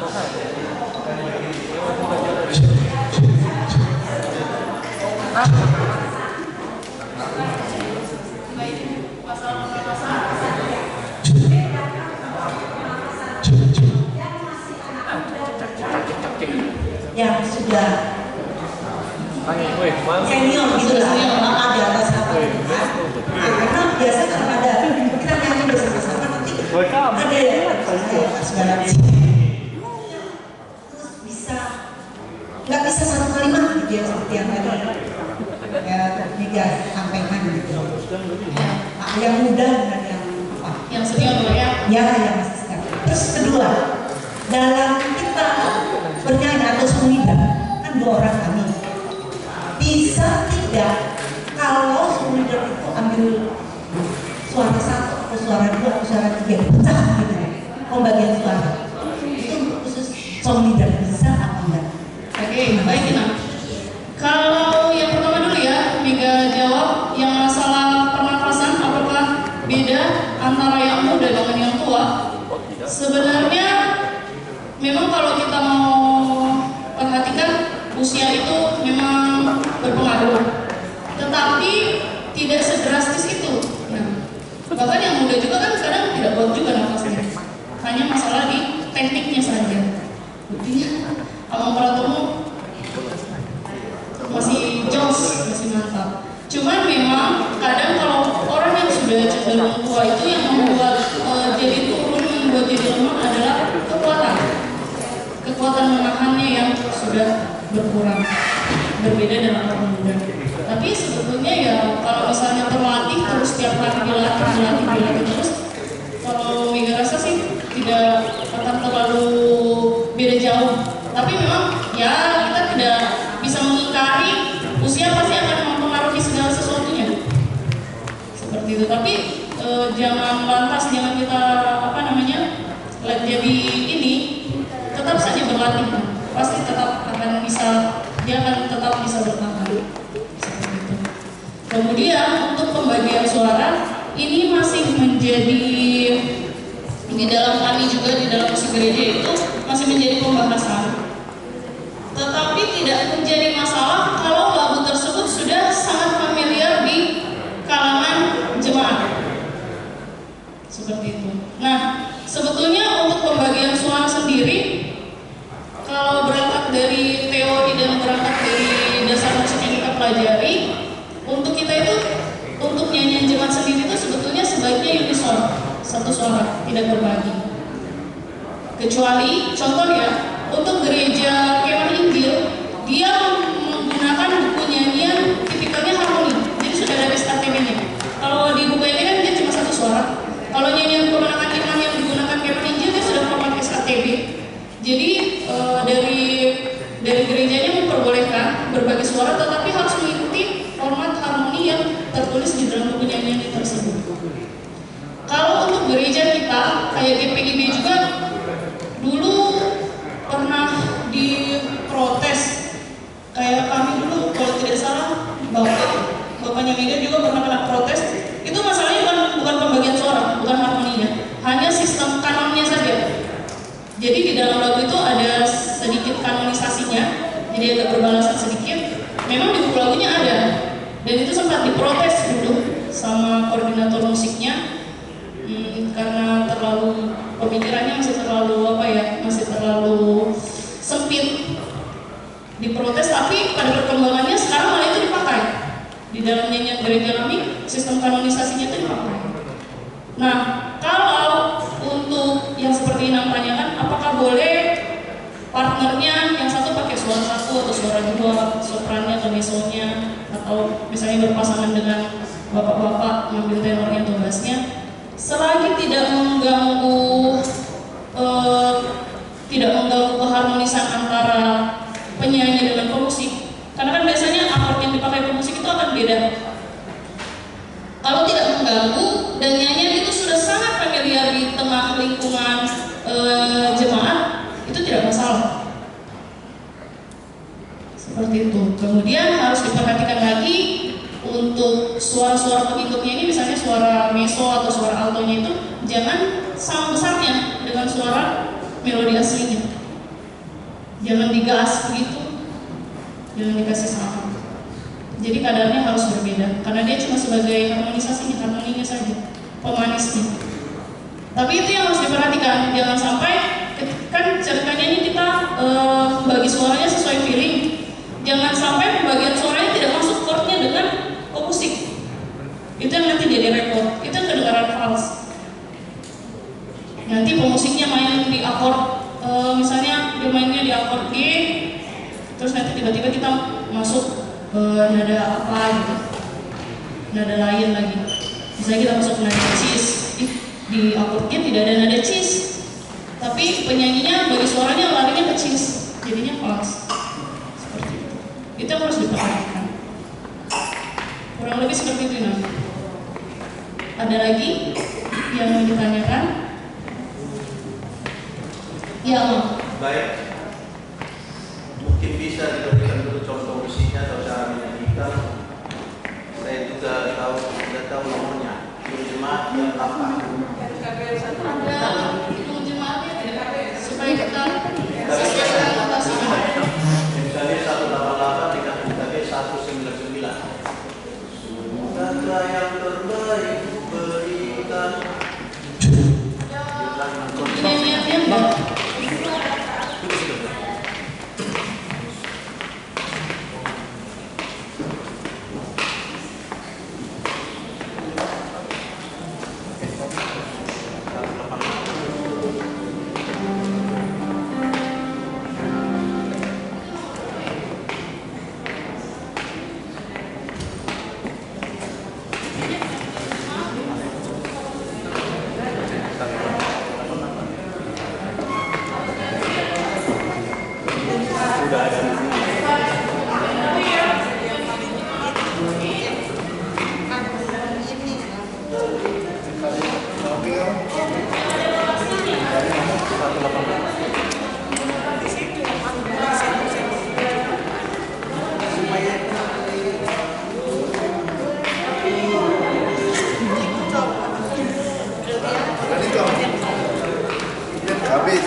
Baik, terima kasih. Saya buka masker.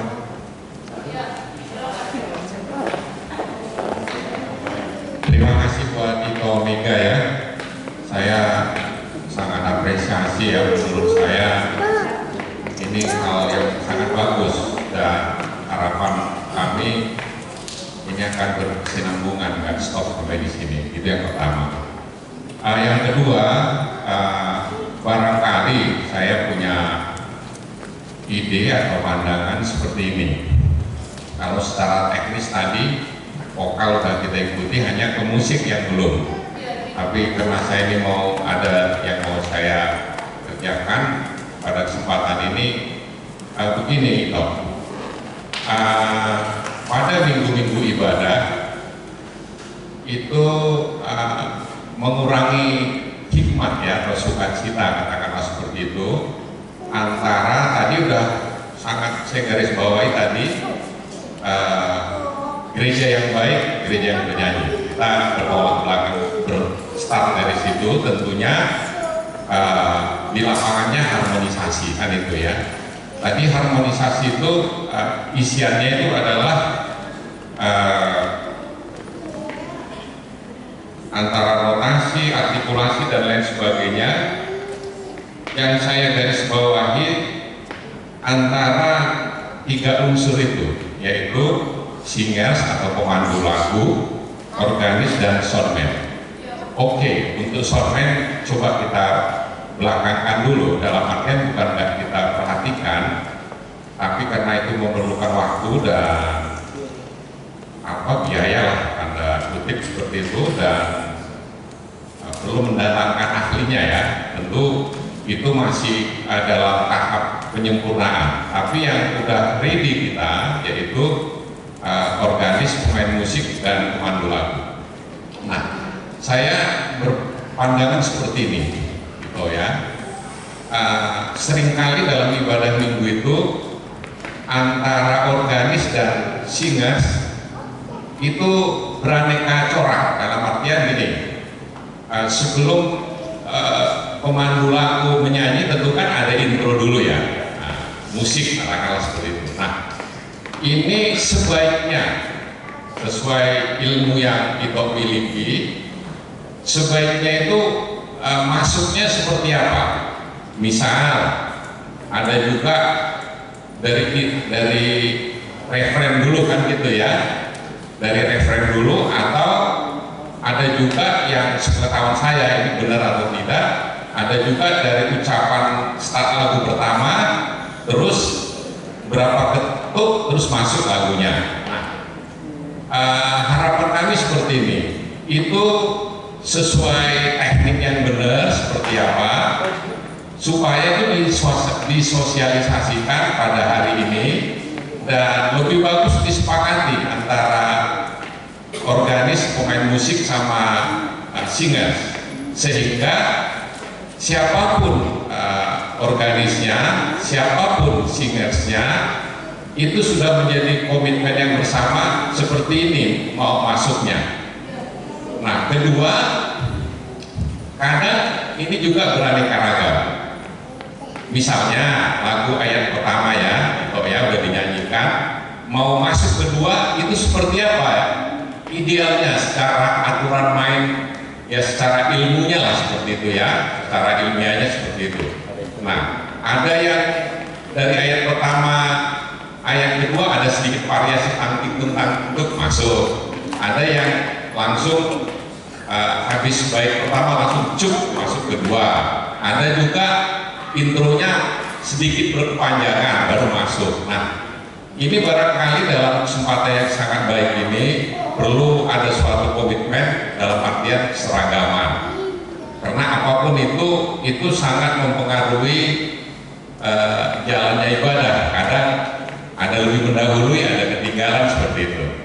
Ya, untuk sementara itu dulu yang bisa saya sampaikan ya. Pada kesempatan ini saya minta peserta mengaplaus kita dulu lah, kita beri aplaus dulu. Terima kasih.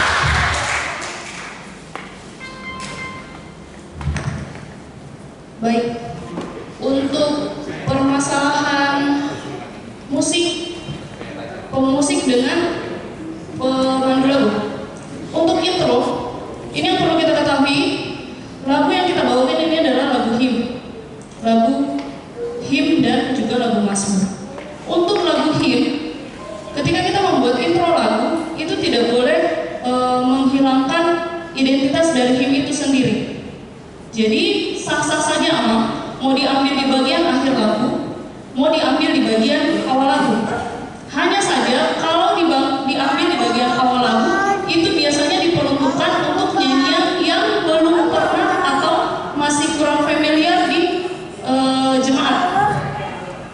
Kalau yang sudah familiar bisa kita ambil di bagian intro, di bagian ref atau di bagian akhir lagu.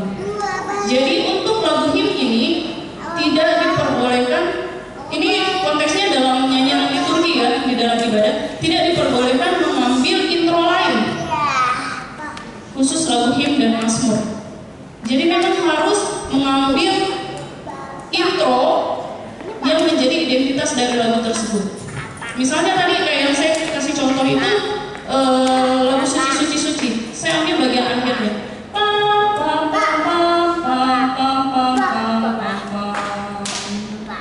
Baru untuk pemusik ini juga harus bisa memahami ketukan 1, ketukan 2, ketukan 3, ketukan berat dengan ketukan gantung. Lagu suci itu masuk di ketukan pertama. Suci. Jadi ketika kita ngambil intro, kalau kita mau ngambil semacam pancingan, hitungannya itu harus pas. Maksud saya seperti ini, contoh. Misalnya seperti ini.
main 7, main 9 itu sangat tidak pas untuk dipakai dalam mengiring nyanyian jemaat. Malah jemaat kita kan kebingungan. Misalnya kita bikin main musik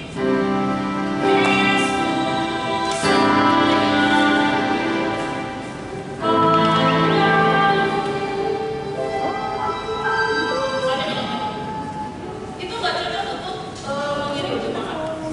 Jadi teman-teman tuh mengiring, apalagi yang masih muda, tidak ada salahnya kalian mengembangkan diri dengan banyak akord. Tetapi ketika kalian masuk ke dalam ranah gereja, kalian harus mengetahui fungsi kalian sebagai pengiring, bukan sebagai pemain utama. Pengiring bagaimana kalian bisa membantu jemaat ini bernyanyi dengan baik dan benar sampai nyanyian itu selesai, sampai perjalanan selesai. Jadi nggak usah terlalu banyak begini macam-macam. Seperti itu. Terus kemudian ada juga penggunaan modulasi pada nyanyian. Modulasi ini digunakan ketika bait yang kita nyanyikan itu banyak. Misalnya bait yang kita nyanyikan sampai 4. Modulasi bisa kita kasih masuk setelah selesai bait ketiga, masuk ke bait kedua. Tetapi harus kita perhatikan range lagunya seperti apa. Apakah range lagu ini ketika saya turunkan 1 masih bisa dinyanyikan oleh jemaat laki-laki dengan perempuan atau tidak? Nyaman atau tidak dinyanyikan? Kalau tidak, jangan modulasi. Kayak lagu suci-suci ini bisa dipakai modulasi. Kita main di awal dari C. Suci, suci, suci. Ada yang nyanyi. Hati tunggal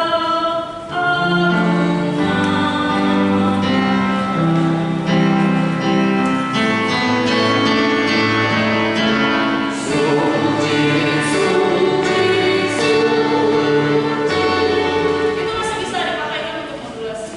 Tapi biasanya modulasi itu dilakukan ketika jumlah baitnya banyak supaya tidak terasa bosan dan tidak terasa monoton. Itu untuk melakukan jadi ringkas pengiring kita. Jadi jangan sembarangan modulasi. Jangan kita pikir wah penyanyi kita ini soprannya mantap, bisa sampai nada-nada yang otak-otak yang tinggi. Ya, kalau yang nyanyi cuma pemandu lagu, kalau jemaat kasihan ada opung-opung, tidak bisa. Jadi harus diperhatikan range-nya. Bagaimana? Sebelum kita coba masuk, mungkin kita bisa ketambahkan 10 menit kah, 15 menit. Kita akan masuk ke dalam yang mengiring. Kalau yang untuk mengiring ini mungkin bisa kita langsung praktek ya. Siapa yang mau mencoba? Oh ya, ada tambahan. Sebelum masuk ke pengiring, mungkin karena saya lihat yang paling banyak di sini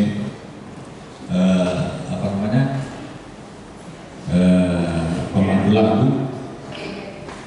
Ya, mungkin Mega bisa tambahkan dulu juga waktu apa bisa Mang Dewan. Lu ya, khususnya untuk para pemandu lagu, kalau bisa hanya mungkin diperhatikan dulu, khususnya untuk bagaimana mereka menyanyikan sebuah lagu yang baik. Untuk satu lagu yang dia dengan tambahan pengiringnya. Nanti kita coba aja satu kali jalan dengan musiknya. Kemudian tambahan lagi juga mungkin supaya lebih mendalam juga di hati para pemandu lagu, begitu juga dengan pengiring, khususnya ketika kita menyanyikan lagu di sebelum masuk pengakuan dosa. Kadang-kadang kita tanpa sadar di pengakuan dosa, contohnya lagu Aliyama kita pas di acara apa itu terganggu sekali saya. Padahal itu lagu kan harusnya lagu sudah jelas-jelas di situ lagu. Ya, sebelum masuk pengakuan kita kok nyanyinya ya itu. termasuk di pengiring itu yang menurut saya harus tahu kapan masuk di pengakuan dosa ringan itu. Kita mainnya dua kali ketika orang berdoa martangin maho, ya itu ya, nanti supaya tambahan ini ya. Oke. Tambahan dulu amangnya. Ibu Mega permisi. Sebelum masuk ke musik, kebetulan di sini juga ada amang sintua kami juga. Tadi sudah disampaikan gimana harmoni itu antara pemandu musik dan soundman, begitu ya Ibu Mega ya. Karena kita juga punya liturgis, minta tolong sekali, memang itu harus ada latihan bersama. Jadi minta tolong disampaikan mungkin di dalam sermon apabila memang akan bernyanyi sama-sama latihan. Karena begini, terkadang kan pemusik dengan pemandu lagu sudah menetapkan temponya begini, slow misalnya dengan buku indie, tahu-tahu agak cepat misalnya, tahu-tahu nanti ada lagi liturgis yang ikut dengan iramanya sendiri, lambat. Jadi kami saling lirik-lirik apa yang mau kami nyanyikan gitu loh, antara kami yang latihan atau si liturgis yang minta tolong di sini juga sama-sama kita saling menambahkan gitu ya Mbak ya. Ya, nanti itu disepakati bersama saja nama.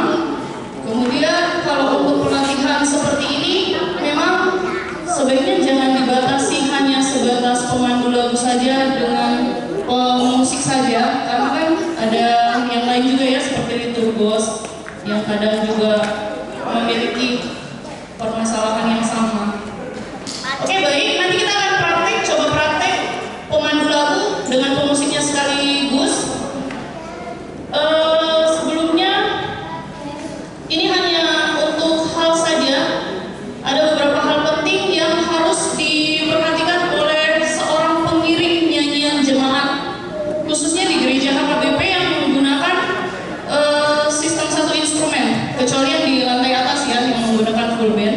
Kita bahasnya yang pakai satu instrumen saja dulu.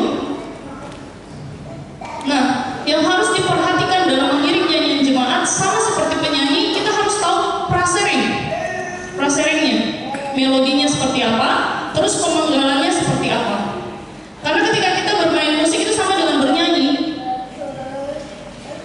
Jadi kita harus tahu pemenggalannya seperti apa supaya hal ini bisa samaan dengan pemandu lagunya. Jadi musiknya bisa berjalan bersamaan dengan pemandu lagunya. Kemudian ada yang dinamakan dinamika. Memang di dalam buku nyanyian kita tidak dituliskan dinamika, tetapi seperti yang saya katakan tadi bahwa kita harus memiliki analisis yang baik. Khususnya pemusik harus bisa menganalisis, oh lagu ini enak nih, oh ini agak dikasih seperti yang tadi Amang Tomo bilang bahwa kayak lagu pengakuan dosa, misalnya lagu apa ya, Mega kurang tahu di sini misalnya di muka Tuhan Yesus, itu dimainkan dinamika sebetulnya enak, tapi dinamikanya ya nggak mungkin harus perubahan tempo dan lain sebagainya, nggak usah, cukup dia piano, meso piano sedikit, gitu bisa seperti itu. Dan yang nyanyi juga harus memiliki dinamika, bahwa atur dinamika yang sama dengan pemain musiknya. Itu dinamika. Kemudian tempo, ini yang menjadi permasalahan. Untuk menentukan tempo itu yang susah. Apalagi kalau tidak dikasih temponya seberapa di situ. Tapi saya rasa kita semua memiliki rasa terhadap lagu. Jadi kita bisa tahu lagu ini, oh ini lagu enak dibawakan dengan kecepatan yang seperti ini. Seperti tadi yang Amang tunjukkan lagu yang tadi kita coba. Lagu apa tadi ya yang di Kidung Jemaat itu? Yang Mega bilang lagu ini baiknya dibawakan andante. Ini memang menjadi kendala. Ya, kalaupun masih kesulitan untuk pengaturan tempo, yaitu tadi fungsi dari pendamping tadi harus bisa memberikan masukan. Oh ini temponya segini, cocoknya seperti ini. Kemudian untuk pengiring, penggunaan sustain atau pedal. Kita kan kayak di gereja yang di bawah itu menggunakan klavinola di bawah, ada pedal.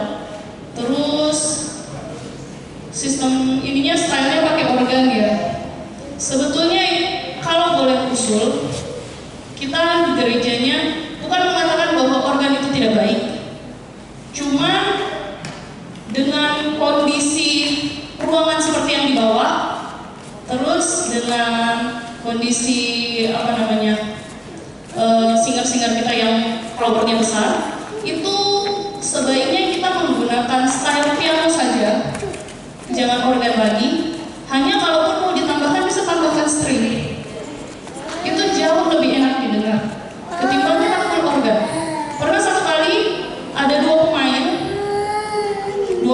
satu pemain menggunakan style organ, yang satu menggunakan style piano, itu tidak berpengaruh. Organnya besar, pianonya besar. Terus yang perlu diperhatikan kedua adalah kita itu harus mengetahui yang mana ketukan berat sih. Berat dan ringan ini penting, apalagi untuk pengiring. Pengiring, misal lagu itu 4/4, ketukan beratnya di mana saja? Ketukan berapa? Yang pengiring, yang biasa mengiring lagu, ketukan berat.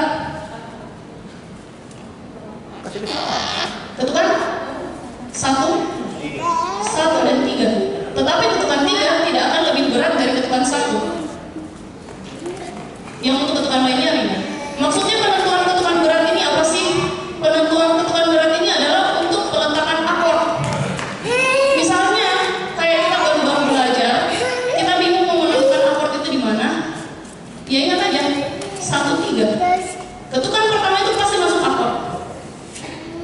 Contoh ya. Jadi ketukan berat itu ketukan 1. Contohnya ya.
terinada itu kembalikan. Jadi misalnya CEG, kembalikan satunya adalah EGC, diputar, kembalikan duanya adalah ECE.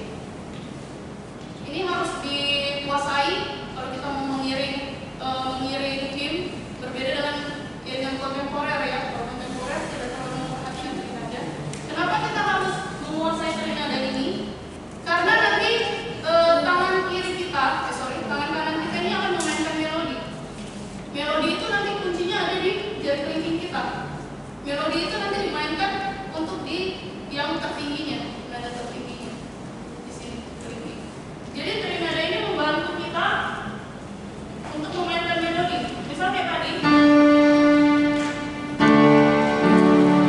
ini saya main G, tapi ini versi mulanya, karena saya mau ambil do di kelingking sini. Jadi saya ambil ya mi, sol.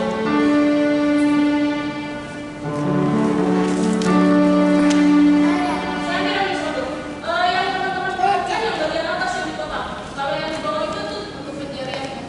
Itu udah saya diperhatikan. Yang di atas do mi sol do, sol do mi sol diperhatikan. Ini untuk misalnya kayak tadi nih. Ini saya pakai terinada, kembalikan ke dua. Karena saya di kelingking mau ngambil do. Masih akord yang sama, saya mau ngambil ini di kelingking. Jadi saya pakai yang versi dua aja.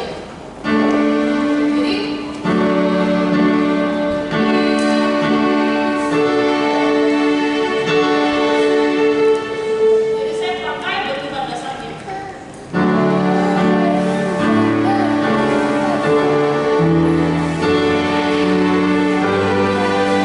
Ini juga apa? Saya pakai versi dulu. Nah, ini yang harus teman-teman musik pahami supaya memberikan harmonisasi ketika kalian bermain. Memang tidak ada salahnya ketika kita main cuma satu ritme.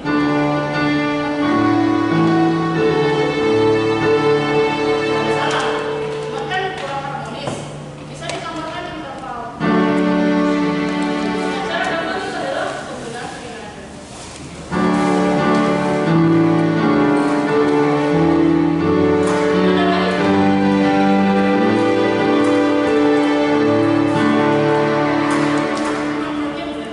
Ini perlu dikuasai oleh pengiring supaya ketika kita mengiring itu tidak cuma blok chord.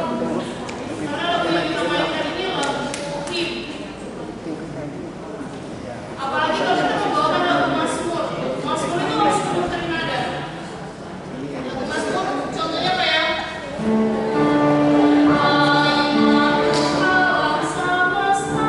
tahu lagunya ya? Pernah dengar?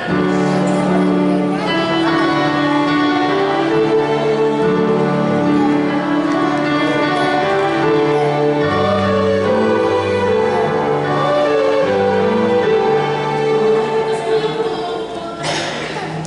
untuk pengiring. Soalnya di HKBP itu banyak sekali lagu ininya, lagu Mazmur. Dia memang harus pakai terinada.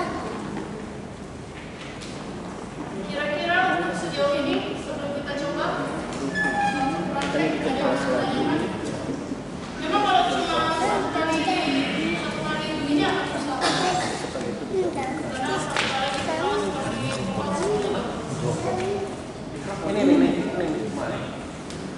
Oke, boleh kita coba? Saya mau bertanya, Pak. Oke, terima kasih banyak.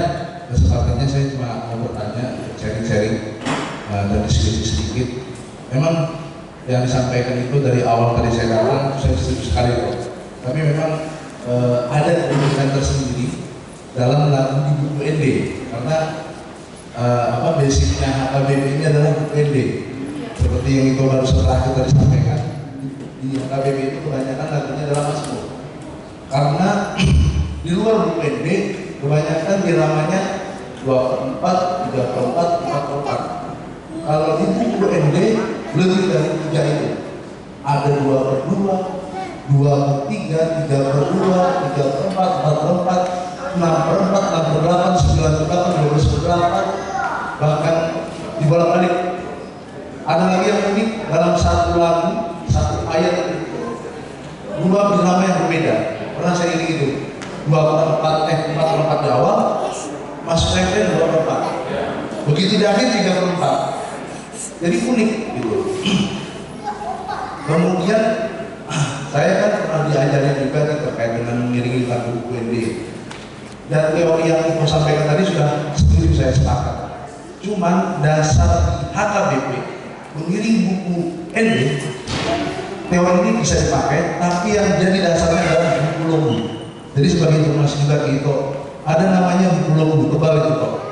Itu dasar semua, seharusnya idealnya semua pemain organ yang mengiring ibadah di HKBP itu part-partnya atau paduannya.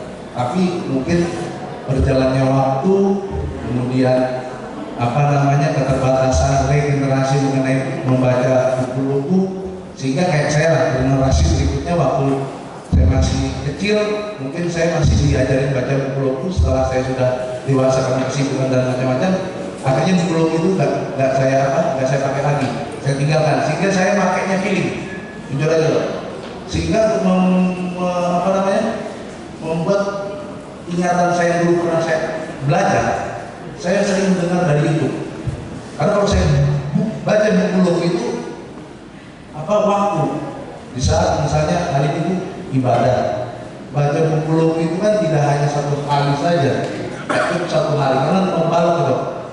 Jadi biasanya dulu kalau waktu saya kecil itu bacanya itu misalnya hari Minggu ibadah, saya sudah mulai pelajari itu kalau keluar dari situ, minggu depan lagunya ini.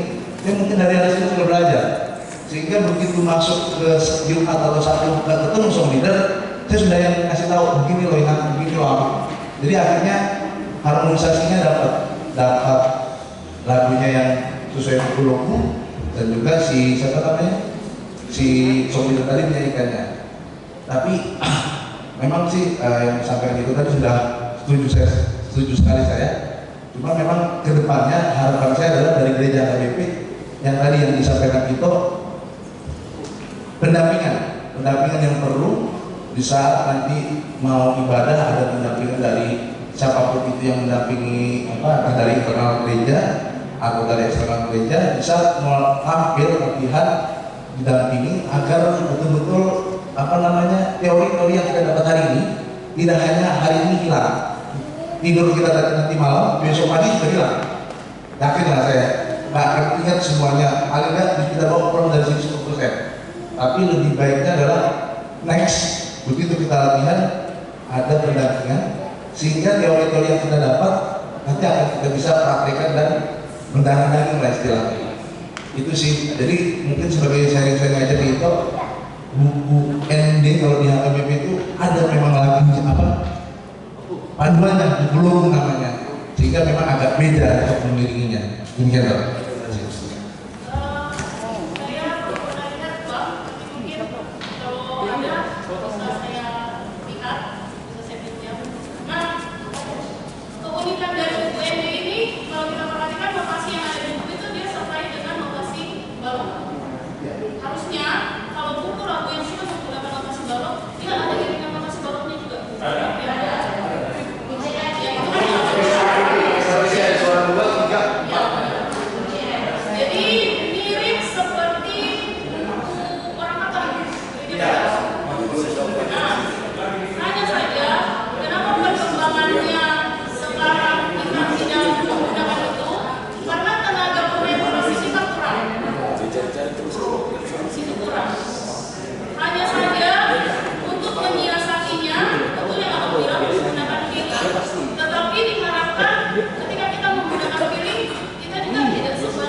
Shalom. Terima kasih pertama untuk kesempatan yang diberikan. Perkenalkan, nama saya Nyonya Kwege Borgultom. Saya kebetulan dari tahun 88 pemain order tapi pakai balok di HKBP Raja Wali. Kemudian setelah Makassar, kemudian tahun 2009 di HKBP Tamarunang, waktu itu baru berdiri jadi dari Raja Wali. Saya juga sampai saat ini pemain pengiring. Dia pakai Klebinova kebetulan, sama dengan di Raja Wali. Terus terang saya dari tahun 88 tidak mengetahui kalau yang seperti pakai chord, karena saya pakai memang dasar yang disampaikan oleh Ito tadi, bahwasanya kita buku ini berpatokan ke buku logo. Jadi terus terang tidak bisa disamakan dengan gereja lain pakai hidung jemaat ataupun pakai NKB atau yang lain menurut saya ya, karena kalau buku ND itu masih ya. Jadi terus terang saya selama jadi pemain musik di Raja Wali, saya tidak pernah mengetahui bagaimana pakai chord, karena saya pakai not balok dan itu buku logo. Mungkin saya tidak menyombongkan, saya sendiri yang pakai not balok sampai saat ini ya. Kalau saya seingat saya karena saya terus terang bodoh, tidak tahu pakai chord. Menurut saya susah pakai chord untuk menentukan ketukan. Itu kan dari pribadi. Kemudian begini, yang mau saya sampaikan, ada pendapat bahwasanya ketukan lagu 2/4, 3/4, 4/4, 6/8 itu selalu jadi seperti kalau dibilang 2/4 lambat, cepat. Kalau 6/8 lambat. Nah itu kesempatan ini saya mau nanya, sebenarnya itu jadi patokan atau maksud saya jadi tidak bisa itu jadi aturannya golnya, atau begini, setahu saya itu kalau buku ND itu rata-rata ketukan MM 120 per menit rata-rata. Ya, tinggal kita lihat momennya. Ini lagunya pada saat biasa kan akhir tahun, lagu peringatan yang sudah pergi, atau lagu pasca, atau lagu peringatan, itu tinggal dari kita saja. Terus terang kalau saya ambil patokan di song leader, saya kan melatih juga di sana. Memang saya sadari kalau di Raja Wali, seingat saya terakhir selama saya jadi pemain organ di Raja Wali ini pemusik, waktu zaman almarhum Markawan lah yang paling sering dampingi. Dia jadi setiap kami melatih dia dampingi. Dia kan kebetulan pasien tua, jadi dia dampingi. Biasanya kami tukar share, memang begini lagunya, tidak begini. Jadi ada yang pendamping. Nah, sedangkan di Raja Wali memang terus terang ya latihan aja. Cuma kalau saya biasanya kalau song leader yang pas saya mau bertugas, saya nggak mau lagunya kalau tidak berlatih. Sepintar apapun kita harus berlatih, karena sinkronisasi bagaimana pada saat masuknya, ketukan keberapa, dan song leader itu harus tahu ini lagu misalnya terakhirnya 3 ketuk, berarti ketukan pertama dia harus nyanyi. Dan kalau mengenai ayat pertama, kedua, ketiga di Tamarunang 1, 2 itu baru ada interlude pun juga kita belajar kalian harus nyanyi ketukan beberapa, jangan nanti pemain musik duluan terus leadernya keteteran. Jadi itu ada ini. Tapi kalau di Raja Wali saya lihat ya itu tadi seperti yang itu Tukang bilang tadi, organis 1 lain, organis 2 lain, organis 3. Jadi sebenarnya bingung kalau si A yang main ini bagaimana masuk dulu ininya atau yang kedua organis ini gini.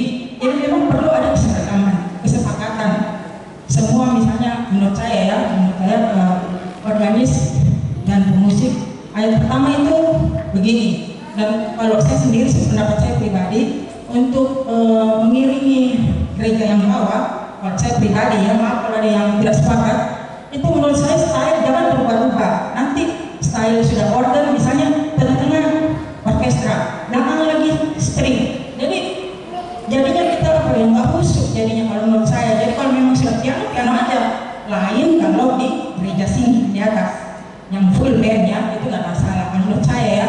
Tapi itu ya kesepakatan saja gitu. Saya rasa sekian dulu.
fasilitasi, misalnya dibikinkan ibadah kreatif atau seperti di sini dibikinkan ibadah di lantai ini dengan menggunakan komputer dan sebagainya.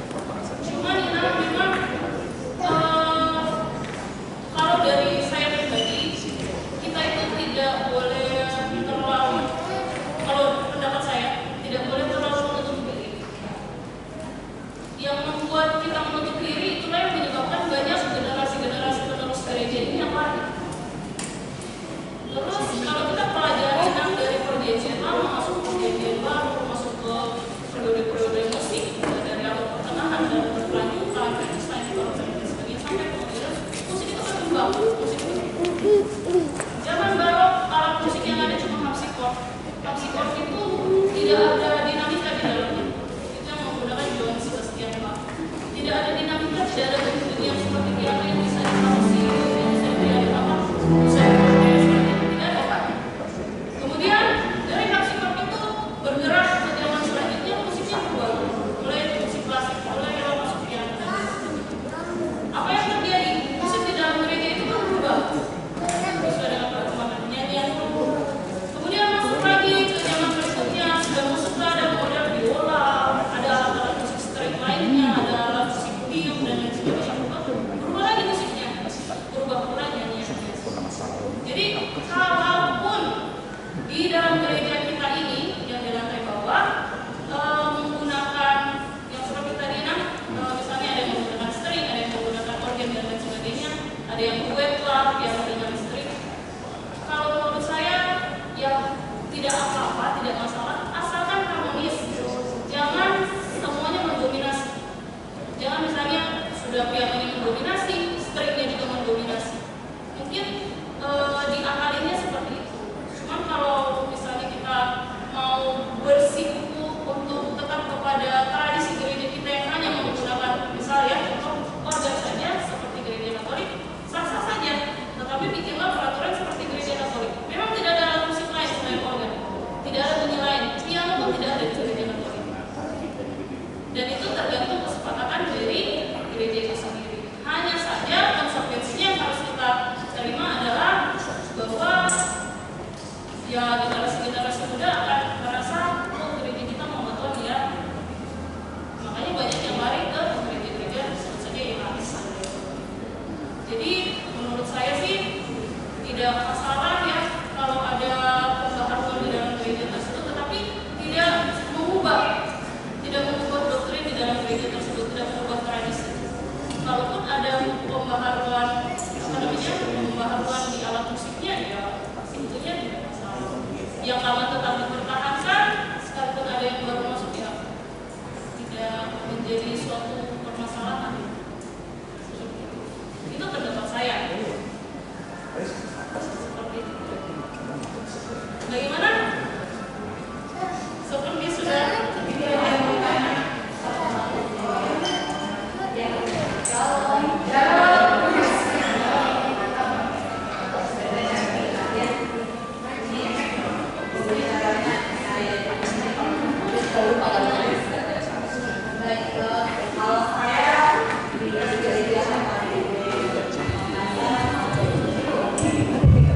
ya, kalau saya di gereja Risma Bapak Sungguh di gereja HKBP Makassar sebagai organis ya, sejak saya SMP.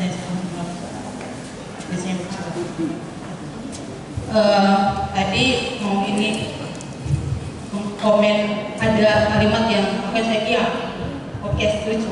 Tadi yang kita lebih menemukan diri. Ya, saya pribadi juga seperti itu. Awalnya saya mainnya, saya pakai buku logo, tetapi tidak pure lihat buku logonya sesuai dengan notasi yang ada di buku logo itu ya. Karena saya tidak ahli, jujur, saya tidak begitu ahli untuk membaca buku logo. Di buku logo itu sebagai gambaran, buku logo itu memakai dua kunci. Kunci G dan kunci F ya. Kunci G-nya untuk melodi kanan, kunci F-nya untuk ini ya, bassnya. Saya biasanya pakai buku logo itu untuk jujur untuk melodi karena pakainya not balok. Saya juga baca mainnya tuh untuk main pakai not balok, untuk tahu saya harus menekan terus lihatnya not balok, tetapi tidak murni betul-betul lihat not balok, karena trinada ada sebenarnya, itu berlaku di buku logo itu, trinada kita sampai 4 not ya. Tapi saya biasanya pakainya ya pilih, tahu lah kayak C itu no do mi sol ya, C E B, jadi tahu kalau A itu A cis E gitu ya, jadi tahu. Biasanya saya pakai dua saja. Kadang-kadang ini main pilih-pilih aja kalau ininya untuk nekan-nekannya, kemudian untuk ininya pakai akor, jujur. Karena saya bilang tadi tidak begitu ahli untuk membaca, karena harus saya takut sekali sama kataku ini, karena mungkin di gereja itu yang menggunakan buku logo yang dengan benar, yang betul-betul dibaca dengan benar dan dimain.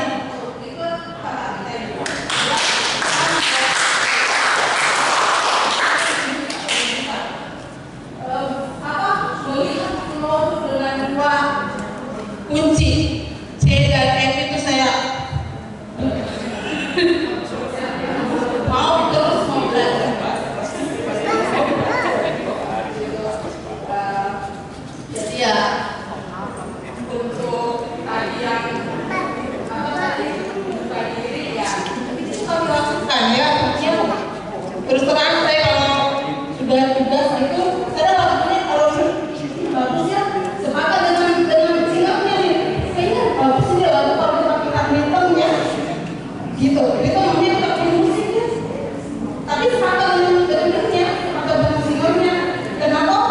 Nanti semoga bisa mengikuti nggak kalau dengan hitam gitu. Jadi saya nggak mau heboh juga gitu. Kadang bahkan saya mengusulkan diterima. Ayo kalau atau sebaliknya gitu ya. Itulah yang kita lakukan. Saya rasa semua juga melakukan hal yang sama. Lewat jam orang lagi kemana? Itulah yang biasanya